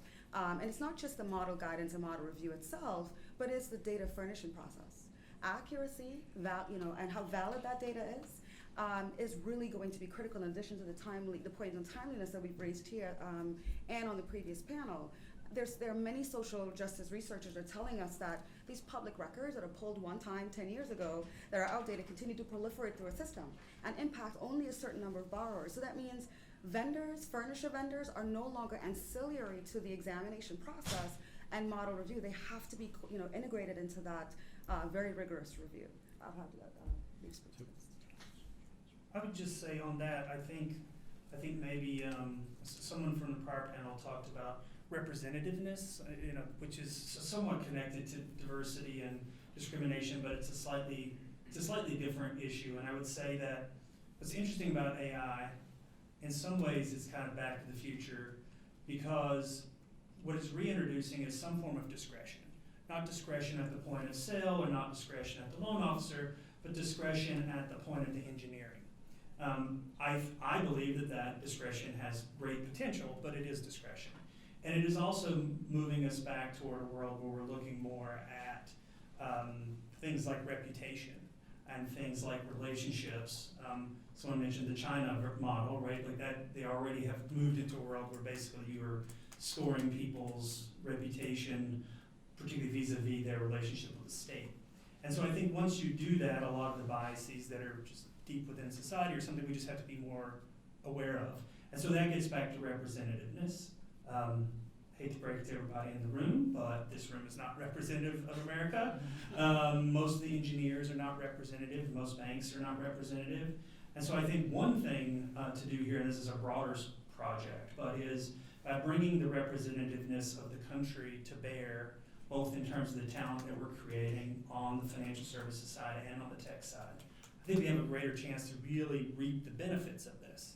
But if it is a system where you're introducing discretion at the engineer level, it's going to make it much harder for us to seize the real opportunity without reintroducing a lot of the things that many people have spent decades trying to wring out of the system, which I think made it too brittle and rigid. But I think it is something that is on all of us to consider. And so that to me is the 30-year investment that needs to be made. And without that, I think this can lead us in places where we're going to constantly be revisiting issues that, particularly in the 1960s and 70s, a lot of regulation tried to address. It's just going to make it harder. And I think a number of the people in fair lending, they wake up at night thinking like, how am I gonna make sure that I'm complying? Because I can't figure out how these 6 things that now have been interacting for 6 months, now we're doing these things. I can't pull that piece of yarn back out. So I think that representativeness will be key to really unleashing the true potential of this. So we'll get back to the regulatory drudgery in a second. I do want to ask you a couple of LP questions. I mean, first, and I think probably all of you have looked at this from some perspective, you know, what is the opportunity here? I mean, I think we heard some numbers on the last panel, but I mean, why do we think this is potentially worth the complexity and risk and pain that we're anticipating going through? Yeah, so let me give you some numbers. I mean, major white label credit card issuer largely issuing cards to folks at Walmart in the amount of, $75 can increase its approval rate by 10% overnight with no corresponding increase in risk, right? And that's huge for people at the bottom of the economic pyramid. In the auto space, right? A major captive auto finance company that's associated with the big 3 in Detroit can increase its approval rate to thin file and no file borrowers by 18% with no corresponding increase in risk. For institutions, frankly, whose underwriting is poor, they can cut defaults, often by 10+%. And oftentimes they're doing this by simply applying better math to the data they're already using. So we're about to announce a partnership with one of the GSEs in the next 60 days. And by our assessments, once our model is in place, that GSE will be able to put 100,000 more American families of color in homes every year. And all of those numbers, most of those numbers relate to access, right? So bringing people in. There's also this impact of differentiated pricing, right? So if you are a super creditworthy person who shows up in the conventional credit scoring world as merely creditworthy, you are paying too much, like almost definitionally, and I would view that as just kind of economic rent that is hoovered out of the system that isn't particularly doing anybody any good. And it's a big, big number in a world in which you have $10 to $20 trillion of consumer debt clicking away as earning assets, depending on your point of view, either earning assets or liabilities. So, I'm sorry. No, go ahead. So I'll just add a couple other numbers to that. On the one hand, I think, Brian, you mentioned in the previous panel that the no action letter, we have some results that are out, and they're really promising in that, personal loan, home improvement, credit card space, they're able to bring in, as you sort of alluded to, Raj, people who are under 25, so that real difficult bucket of about 26.5 million people in the credit invisible space, people earning less than $50,000. And I believe there was one other group. I think that sort of credit marginal between 620 and 660. I sort of sat back when I saw the last point, which was no fair lending disparities across minorities, gender, or marital status, and I think there was one other. Please don't quote me on that for accuracy. However, UC Berkeley, a few researchers there did another study in the mortgage space and showed a very different profile. They concurred on some parts that there's no underwriting disparities with algorithmic models, and that is fantastic news across traditional lenders and fintechs. But strategic pricing still perpetuated pricing discrimination, and it's still disproportionately borne out by minorities. And it looks like there's a diversion and a gap developing between Latinx borrowers and African Americans who seem to be faring better. Those are pricing trending downward, But those gaps are wide, from 7.6% basis points to 5.3%. Those are huge. That's a lot. Fintechs, though, I think they've reduced those disparities, according to this paper, by 40%. Those are huge numbers when you think about 19 million people who are thin file. And so I want us to sort of think about how models work in some spaces really well, but they don't really work in other verticals as well. And so when you ask about, does this all work for consumers? I think in the long run it does. But I always sort of say to people when I speak, credit debt is not wealth. I really want to think about how do we, create emphasis or space in these meetings for micro savings, nudging. That produces a kind of cash flow analysis that we're excited about in the underwriting models. And for appraisal, prop tech is developing. It's a space that's developing.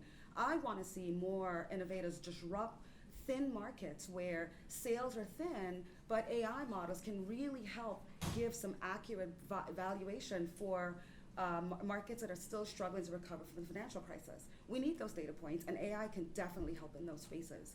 So we need to be, I think, more holistic, not just thinking about debt and credit, regardless of scale, but thinking holistically about the consumer financial life. Can I just say one decidedly pro-credit thing, though, which is, I'll just use my own experience. So in the span of 2 generations, my family has gone from American standards rather dramatically lower working class income to something north of that. And I would argue that the 3 biggest things that happened were subsidized financing to education, and insanely, and I still don't understand it, but insanely subsidized and tax-free financing of homes, and finally, like financing of a tiny little small business that could then become a bigger small business that can kind of fuel a trajectory. The reality is that you need capital to be able to kickstart people's well-being, and that's why I find some of these things, like, which honestly at the start of my career simply could not have been done, like so promising right now.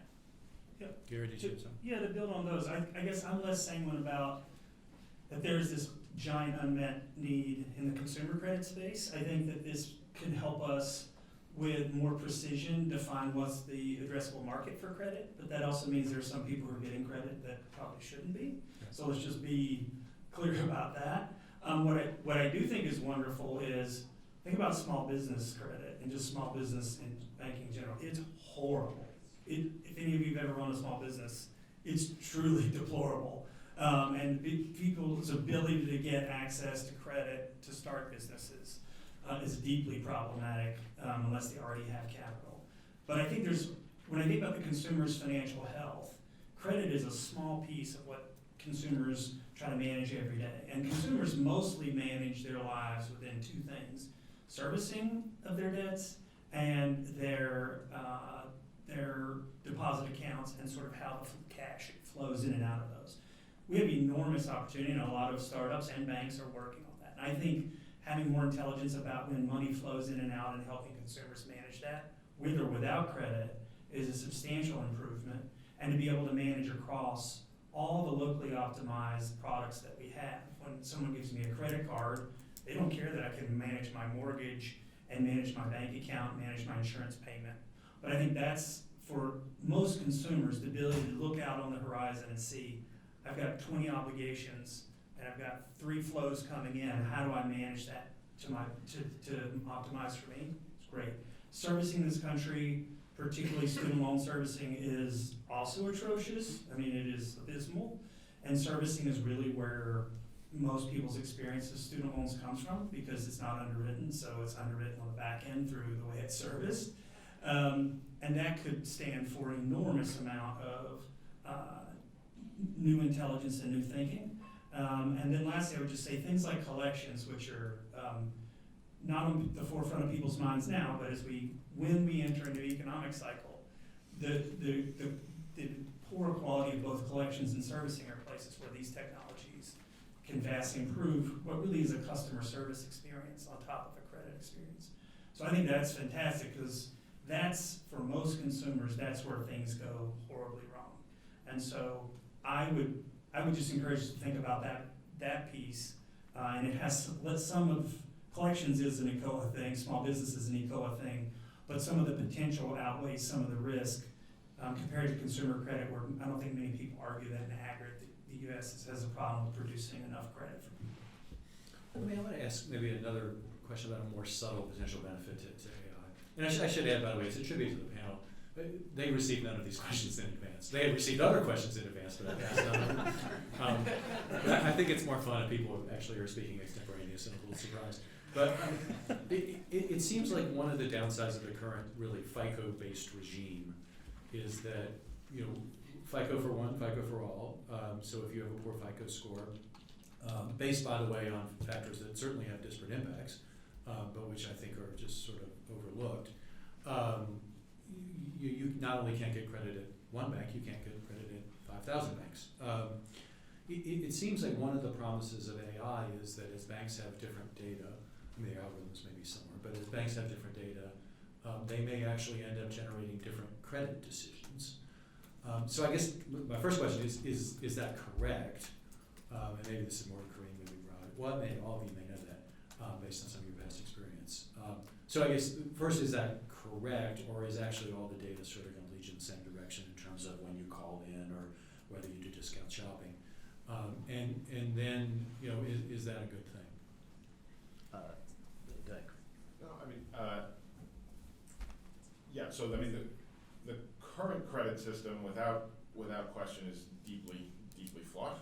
And we can talk about ways in which all kinds of seemingly facially neutral credit signals are used by conventional credit scoring mechanisms and actually serve to keep a lot of people out of the system.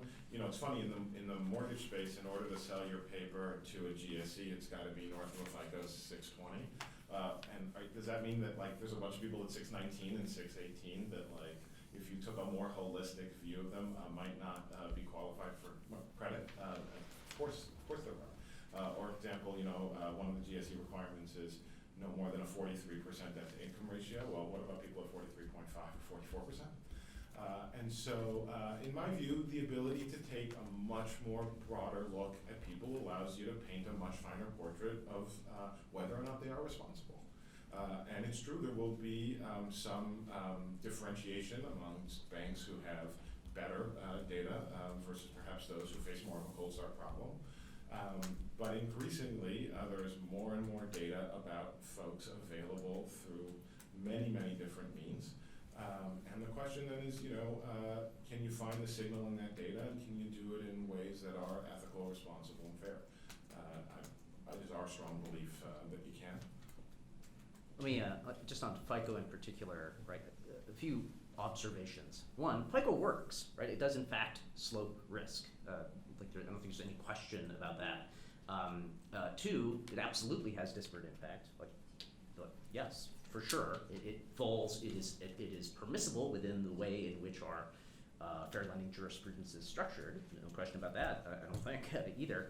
However, intentionally constructing an industry in which almost everyone's primary credit decisioning and almost everyone's access to wholesale financing on the back end mostly depends on one variable that everyone shares is a ridiculous place for a market of our size to have ended up. That is absurd. And it also points out, I shudder to say it, why banks matter, right? Banks are in a position your life is not wasted, right? Banks matter because they have stapled, senior financing. You don't actually have to, in the moment, convince 5 guys on Wall Street to finance your company. In fact, you can make your own credit decisions and live and die by them, which is why it is that, sometimes my glib, sure, the model risk management guidance feels sort of cumbersome and outdated, but it's the banks, don't worry about it too much. That's why actually it is a problem, and why it is, I think, that intentionally backwards looking, episodic approaches to regulation that also have this prior restraint kind of feel to them are a bad place to end up. I think we are doing ourselves a disservice if we allow the market to just move from one hegemonic kind of approach to another. I agree. I think in the interest of time here, we should think about FICO is just a historic tool. It's always been here. These guys were brilliant in sort of taking a pretty heavily discretionary process about who knew who wrote what in the newspaper, and trying to make decisions off of that. And there were 30 plus, Brian, correct me, about 30 plus different FICO models. They're already getting different scores. It's problematic when consumers don't know that your mortgage score is very different from that consumer education score that Experian's making a lot of money off of, and it's very different to that auto model. And I think now that we've got the fintechs in the space really jostling, consumers are benefiting because we're, in a forced way, transparency sort of coming up to bubble. But I think in the end, where we go it's determined by our regulators, as you sort of raised a few minutes ago. Their comfort with models depends on who they hire. Those hires have to be appropriate, skilled, new tech economists, not just the old traditional economists. And we have to hire new attorneys who can speak both, who can understand conceptually these complex models and help to shape the opinions that come out at the end. And then sort of going back to your point, Gary, on discretion.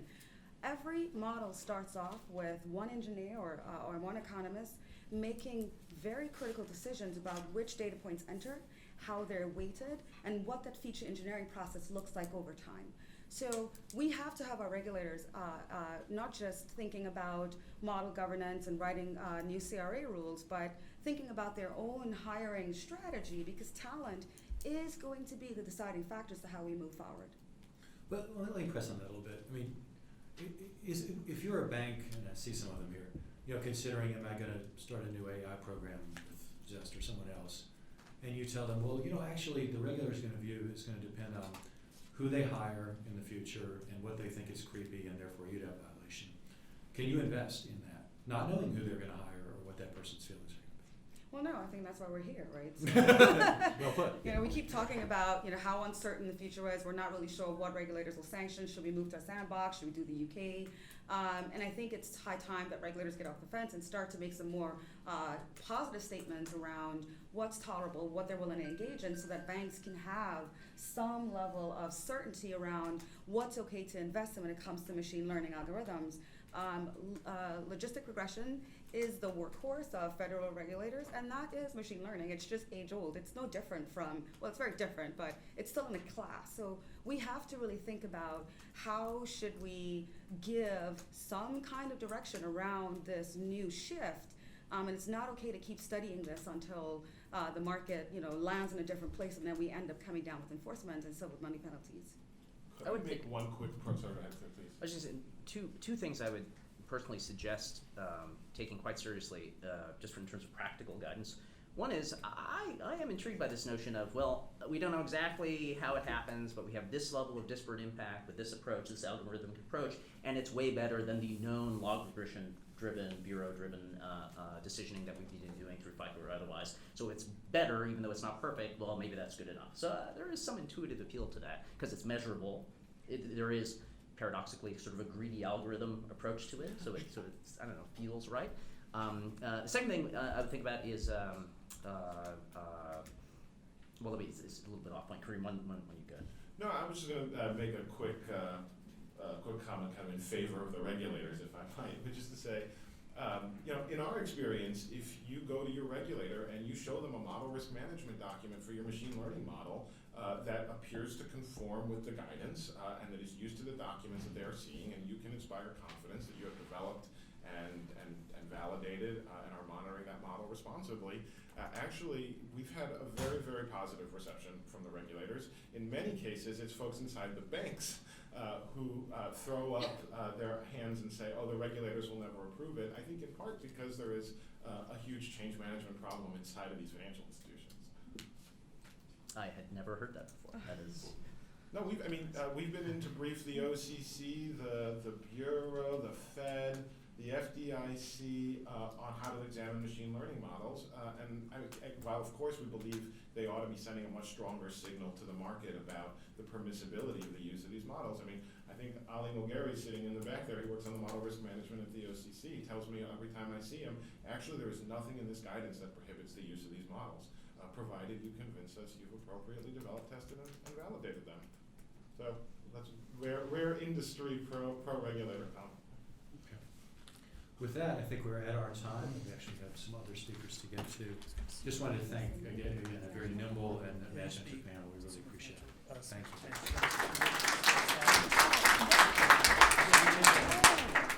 So I manage the venture capital fund there, and I manage our funds. Yeah, we're in the Aspen building, so 23rd and N, but we're moving to So it's now my pleasure to welcome Congressman French Hill, who I think many of you know. He's ranking member of the House Financial Services Committee's Task Force on Artificial Intelligence. He's also ranking member of the Task Force on Financial Technology, and more generally a true expert on banking, not surprisingly given that he is formerly a CEO of a bank. He's also a former member of the Bush administration, so brings a rare perspective, congressional, business, executive branch, and I think a deep knowledge and a commitment to the importance of these issues. So we'd love to hear from him on this topic. Thanks very much for coming. That's great. Appreciate it. Good to see you. Thank you.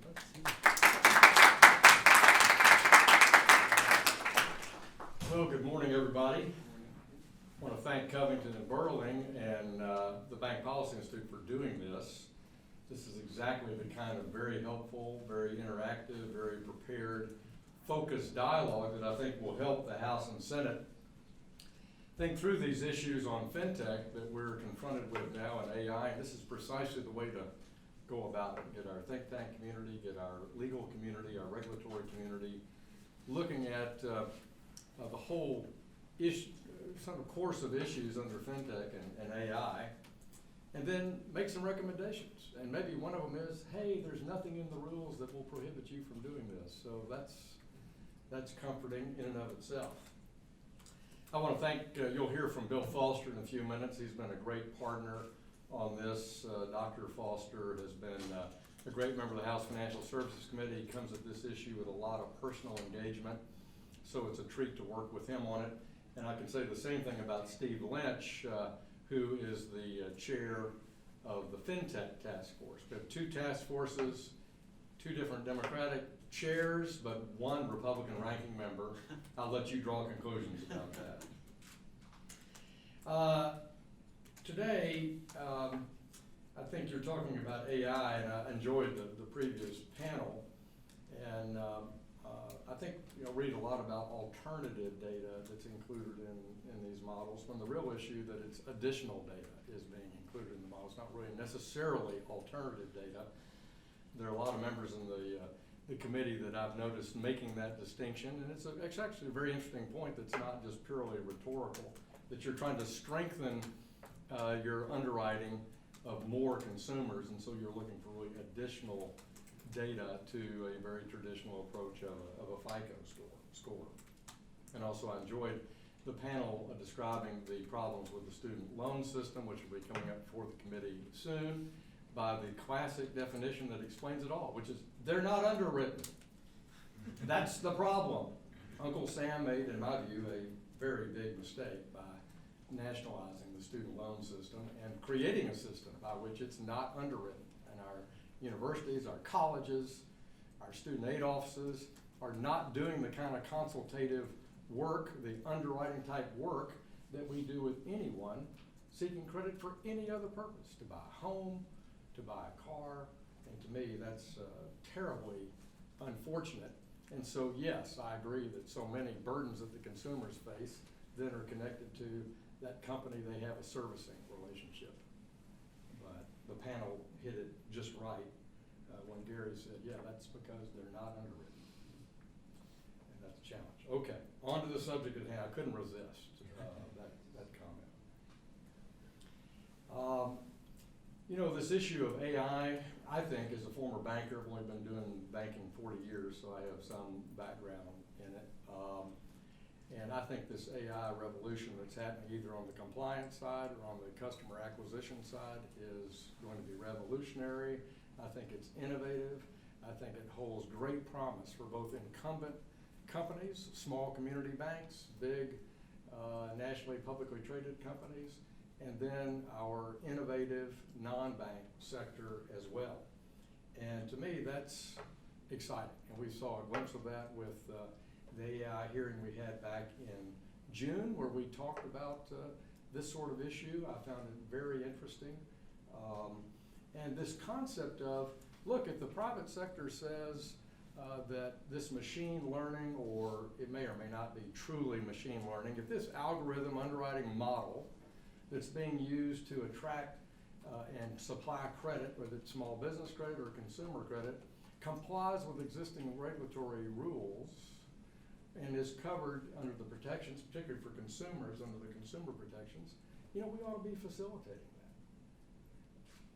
Because the burden is on those issuers, and they are covered. I mean, if you are in the small business arena, if you are originating credit, but the credit's being closed at a bank and then been sold in the secondary market, there are a lot of people looking at that to make sure it's fully in compliance with all credit underwriting laws. And the same is true over in the consumer side.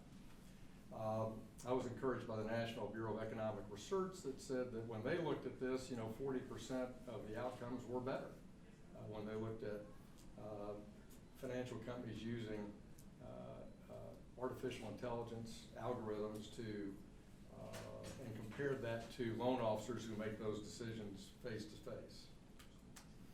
But with that said, I also think that Congress has an oversight responsibility to assure that this is the kind of outcome that we achieve, which is Kissinger wrote a really interesting article, I thought, in the Atlantic recently, where he issued some concerns, about artificial intelligence generally. Henry Kissinger has an opinion on every subject, I guess, so now we're into artificial intelligence. But he wrote, relying on machines powered by data and algorithms and ungoverned by an ethical or philosophical norm is what policymakers have to grapple with. He says that truth becomes relative and information threatens to overwhelm wisdom.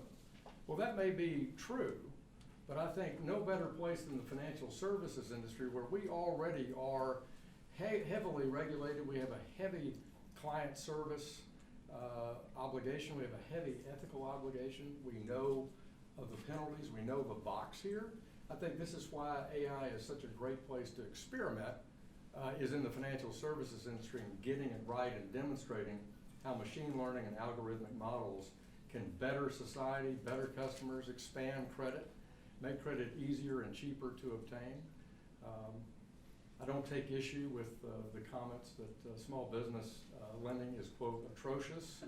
I did it for a long time. I don't think my customers thought our lending was atrocious, but I do say that it is not elegant, and it's not uniform, and it doesn't open up a lot of issues. And you know, would want to debate why, I would say because of the regulatory system. When you start a business, which I've done several times, and you have no capital and nothing to put up as security, and you go to a bank, the current regulatory system doesn't facilitate that loan being made. And so in that area of near security or unsecured, where a lot of people start their dream, we see run-up credit cards, we see friends and family, we see somebody putting up maybe a CD, a certificate of deposit, in order to try to get that bank line of credit. And so it's not attractive. And people do what they do in order to get their business startup credit. So you're right. Is a big picture, it's a lot of room for improvement. And we've seen, because of our regulatory system over the last 10 or 15 years, more of that credit, and obviously equity, but more of that credit leaving the traditional banking system and going elsewhere. I would argue it's not because community bankers or regional bankers or large commercial bankers don't have the talent, the interest, and the desire to lend into that market. I would say that market has been put almost off limits by a lot of regulatory constraints. So that's again why I think this innovation in this area is so important for both incumbent players and for startups and non-banks. Think about that. If we could demonstrate to you now, Mr. Regulator, National Banking Regulator, going through your exam guidelines, that this set of credits that we originated on our bank's books can demonstrate to you a repayment authority. I'm talking about a small business loan now, sticking to that case. Even though we really don't have the kind of collateral position that you normally like to see, we're back in business doing cash flow lending, which is what a big chunk of banking was all about. Sure, you had secured lending, cars, autos, warehousing, inventory, plant and equipment, building a building, all that secured lending. But so many people they want to go in the restaurant business. They want to go into something of that nature, and there is no fixed asset on which to base that lending. So wouldn't it be incredible and a real benefit to our community banking if we demonstrate to them this more enhanced algorithmic way to look at data flows that we have access to and produce more credit for people at a lower cost and faster. So that's why I'm very hopeful about this, and why in the committee I don't want to stifle innovation. I want to enhance innovation, but I also agree with the panel's discussion that let's move. Let's get our regulators all on the same page, for those that are in the regulated part of the world, and take steps forward in a constructive way. There are do-overs. You can propose guidance and see how it goes, and that's why sandboxes are attractive.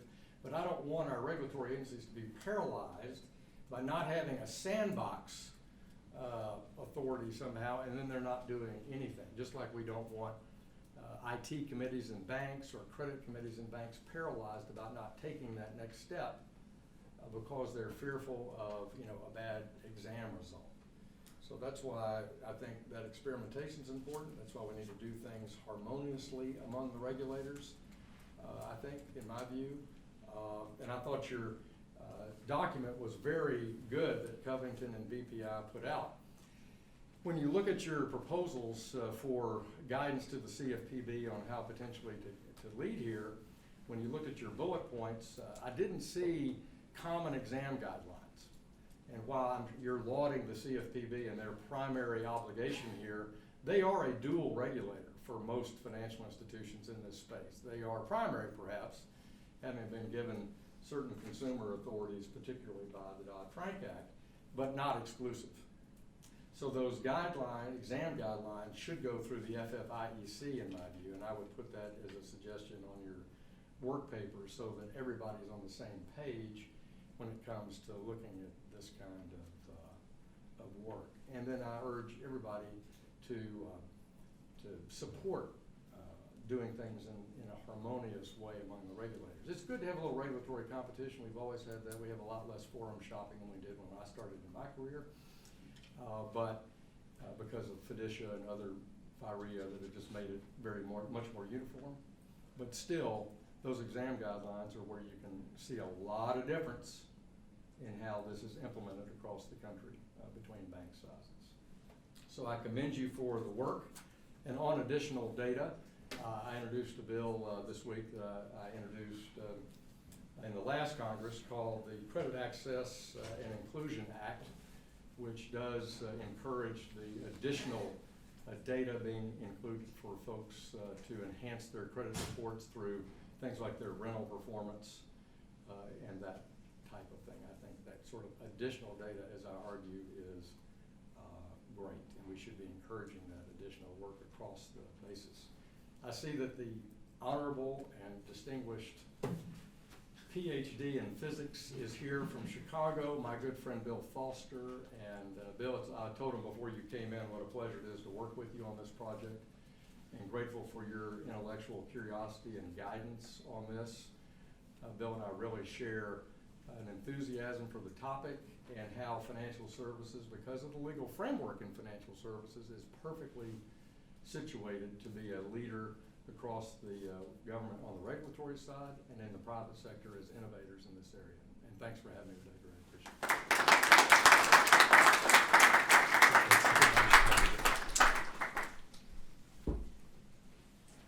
Thank you, Congressman. I mean, given our commitment to this issue, I mean, it really is gratifying and a pleasure, the quality and quantity of congressional commitment that we've seen to this issue. On a bipartisan issue led by two very smart people with shared goals and an open mind. Whether it's the people or the process, we really couldn't have asked for anything more in terms of having the Congress explore these issues and come to a smart result. Speaking of smart results, our next speaker is Congressman Bill Foster, who chairs the newly minted House Financial Services Committee Task Force on Artificial Intelligence. He also serves on the Science, Space, and Technology Committee. His involvement in all these issues is no accident, as he's a PhD physicist who previously worked at the Fermi National Accelerator Laboratory, where I don't think there are any dumb people working. But he clearly emerged from that. There are.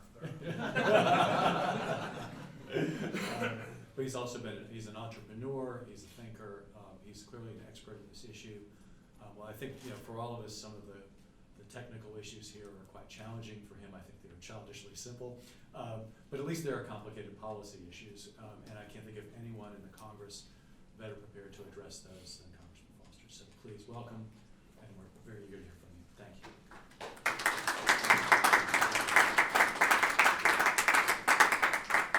Well, thank you, and I'd really like to thank the Bank Policy Institute. This is a great time to have this discussion because it's important at many levels.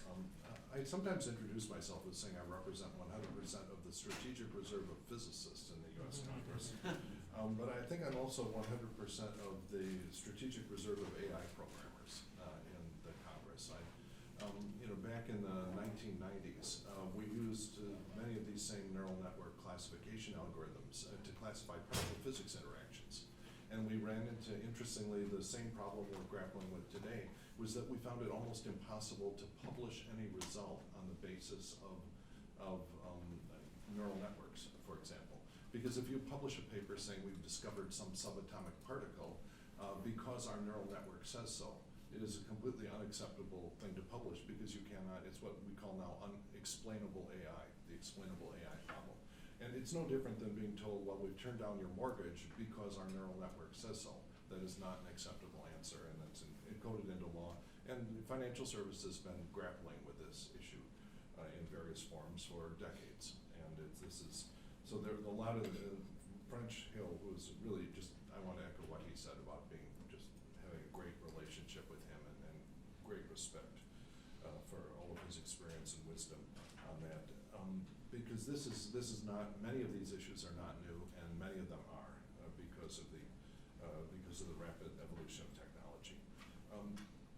Artificial intelligence is an umbrella term that's used both to cover sort of classical machine learning and neural network classifiers that are mostly the way they're being applied today in financial services and loan underwriting, as well as things like what are called generative adversarial networks that are responsible for deep fakes and so on.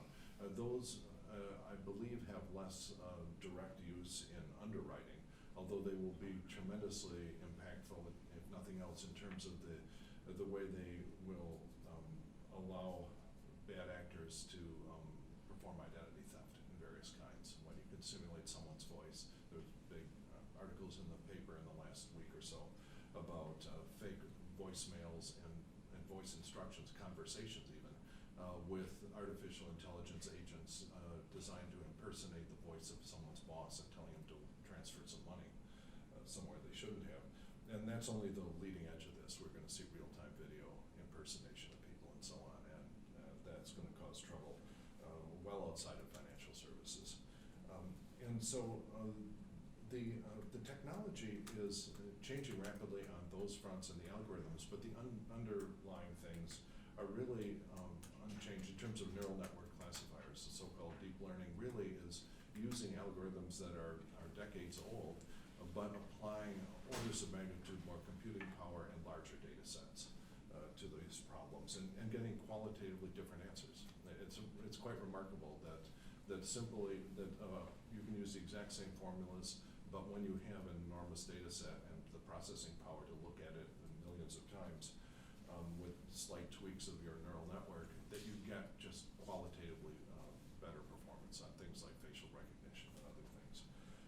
And so that's going to challenge us in many ways, and one of the things we're looking at is the way that we can actually use artificial intelligence and advanced computing techniques to help out the good guys on this. One of the things we're going to be looking at actually in this week's hearing is the potential of using what the government can provide to citizens to provide them some defense against identity fraud. There's an industry coalition called the Better Identity Coalition that's been looking at this. There are industry collaborations on the hardware associated with the so-called fast identity online collaboration. That's really gotten very far along with hardware and software standards to provide people that want to have a way of uniquely identifying themselves online. And this is something where I think many countries do this and have a much lower rate of identity fraud. That if, for example, at the time you get your passport, if you're given the equivalent of a security dongle or something transferred into your cell phone, and then you can use that together with your thumbprint on your cell phone or whatever to authenticate yourself prior to making a high-value bank transfer. That is a very effective line of defense and relies on a unique government role in provisioning that ID. There has to be a control point, like when you get your passport, at which point you're given this unique identifier that you are a single person who is legally traceable in any financial transaction. And that I think is something that we're going to be looking at, what other countries are doing and why, and whether there is actually a political and technological scope for the U.S. government to get involved in providing citizens who want secure digital means to authenticate themselves. So that will be a very interesting hearing this week. But we've had our first hearing was actually dealing with many of the worries about bad side effects when you use apply this technology to underwriting. And this is why this symposium is so important. One of the big problems or features of artificial intelligence, it is not just the computer code, it's also the data sets on which they're trained that are very important. And if you have a biased or bigoted data set that you train it on, no surprise the results are. The other thing that I think we're going to be struggling with for a long time is the business of having proxies for protected classes. For example, if you have two identically situated consumers of two different races, say, and they have the same incomes, the same equity in their homes, it's everything you can name. It may still be statistically true that because of unjustified past discrimination, one racial group may have it more likely to have wealthy relatives than the other one. And if you get in trouble trying to make a mortgage payment, one of the standard ways to do it is to go hit up one of your relatives. And if you're a member of a racial group that's more likely to have relatives that can help you out with a mortgage payment, even though you're identically situated with another consumer, there still could be statistical differences there.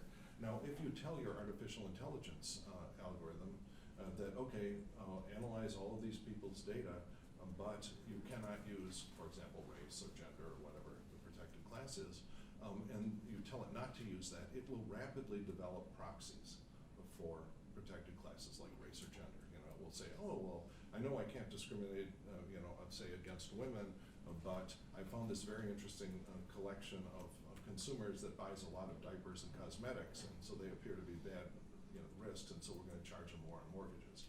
And that sort of thing is really tough because many of these secondary data points that the algorithm can latch on are far from obvious. Like, it turns out that you can predict how the default rate of someone at a level comparable to your credit score if you simply know what kind of computer they use and what kind of browser they use, what kind of operating system. There's a fascinating paper where a professor has gone and done that. And so, for example, I was unaware of it, but it turns out that if you use Apple products, Apple laptops, you're almost certainly white. Okay, and if you use, and anyway, so there are all of these correlations that are completely, or if you use the Mozilla browser, it's either good or bad for your credit score. And so these things that seem like unbiased, just pure technological data points have strong correlations, and without a lot of care, they will be used by AIs to discriminate against protected classes. And so it's a tough situation because if you have incumbent players that are playing by the rules we've established to not discriminate against protected classes, and then some new startup comes and says, hey, I've got this big data algorithm and we can help everyone, but it turns out we will help one group more than another. Is that okay or is it not? What should my response to be if, okay, it helps everyone, everyone's better off? And it's very much like this sort of classic question that people ask in undergraduate psychology exams where they say, okay, here's the deal. Everyone in the class gets $100, but you only get $10. Do you accept that deal or not? Okay, and every human being says, no, I will not take that, even though a rational human being said, sure, I'm $10 better off, I'll take that deal. And so and it's that sort of thing that you have to think very deeply about what it means to be fair. If you look in the literature, there's one paper that enumerates something like 30 different definitions of fair.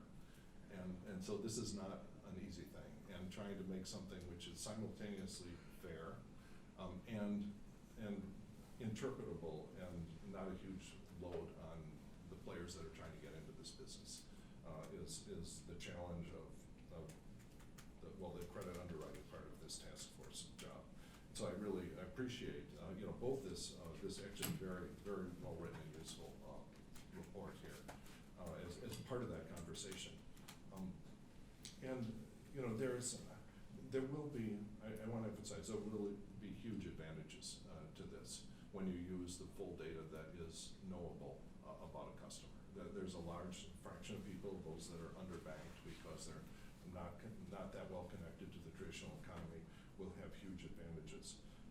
one of the features of this is that it will break the requirement to have a physical presence in common with your customer, which is good and it's bad.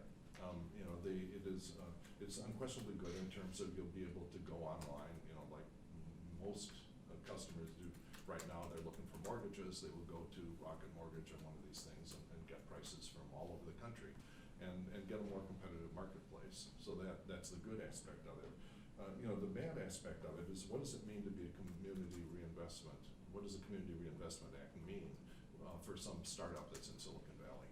And so we don't want to be in a situation where we're enforcing rules on incumbent banks that were developed for a different time, and trying to figure out how we apply those same moral principles of not just siphoning money out of communities and not reinvesting them.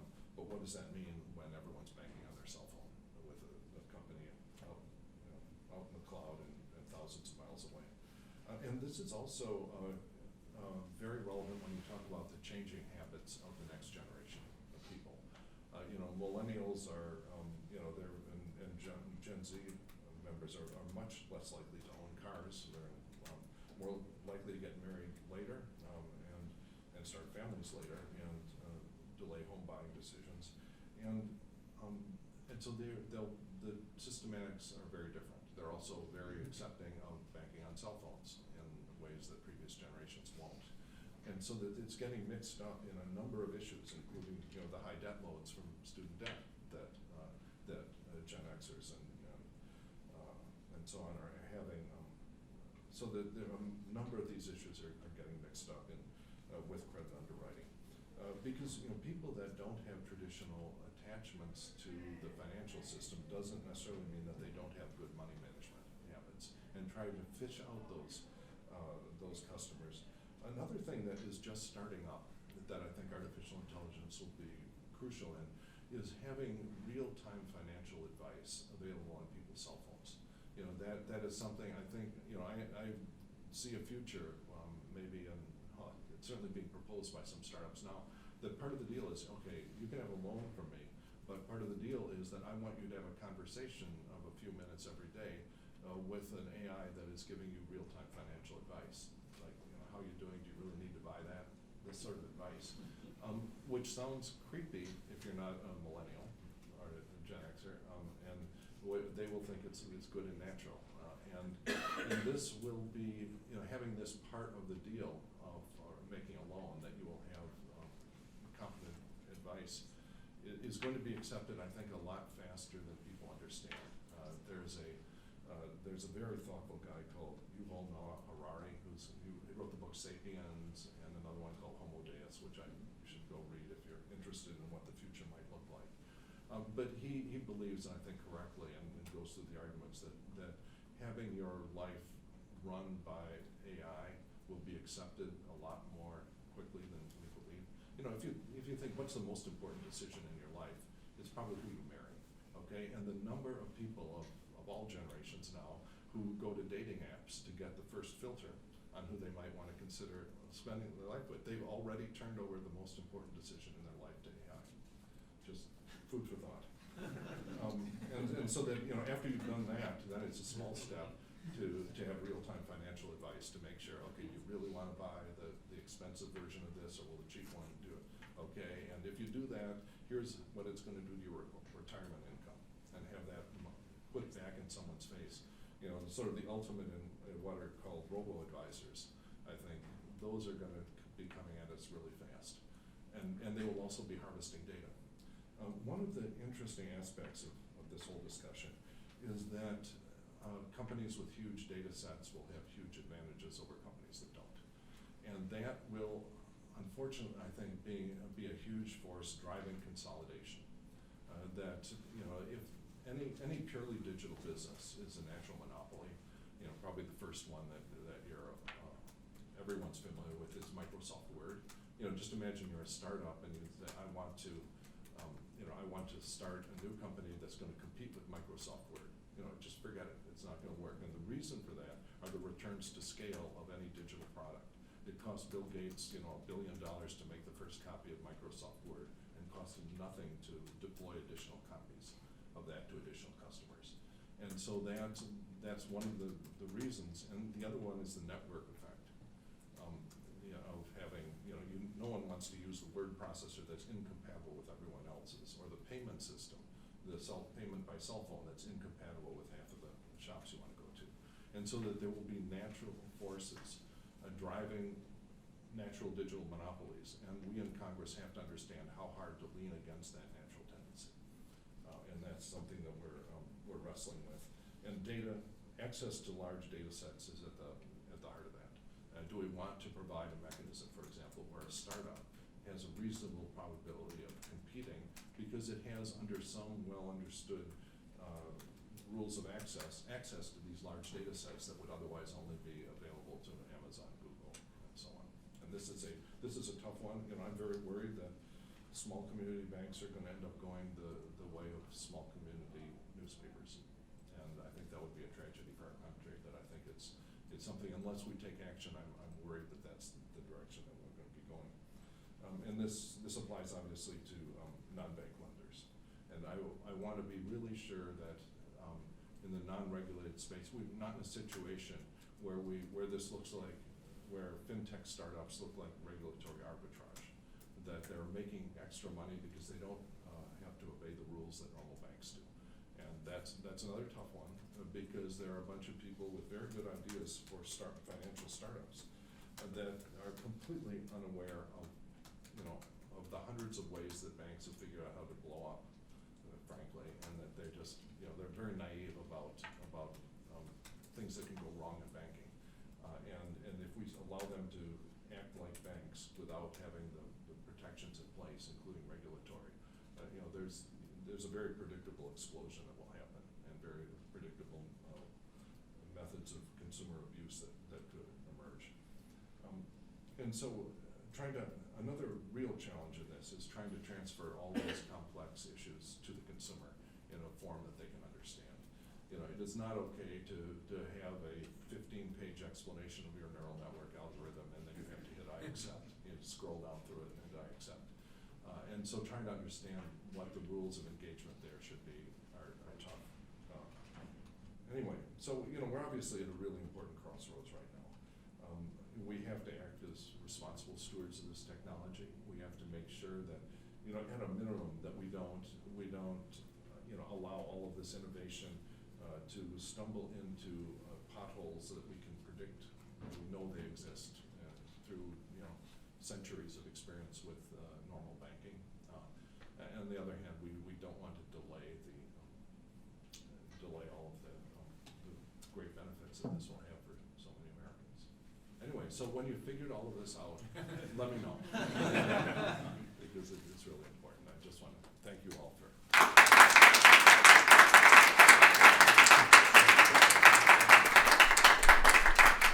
Just want to thank the Congressman. Those were extraordinarily thoughtful remarks. He's also completely validated our decision to use an algorithm to select today's speakers. we can't actually explain why he was selected, but I think it was for a series of reasons. With that, I think we're done. We're done for today. The work is only beginning. The reason you're here or watching or listening is we'd like your input. Again, we consider this an iterative process where we'd love to build bipartisan consensus about the goals and the methods. So please stay in touch, and you'll be hearing from us. So thank you very much.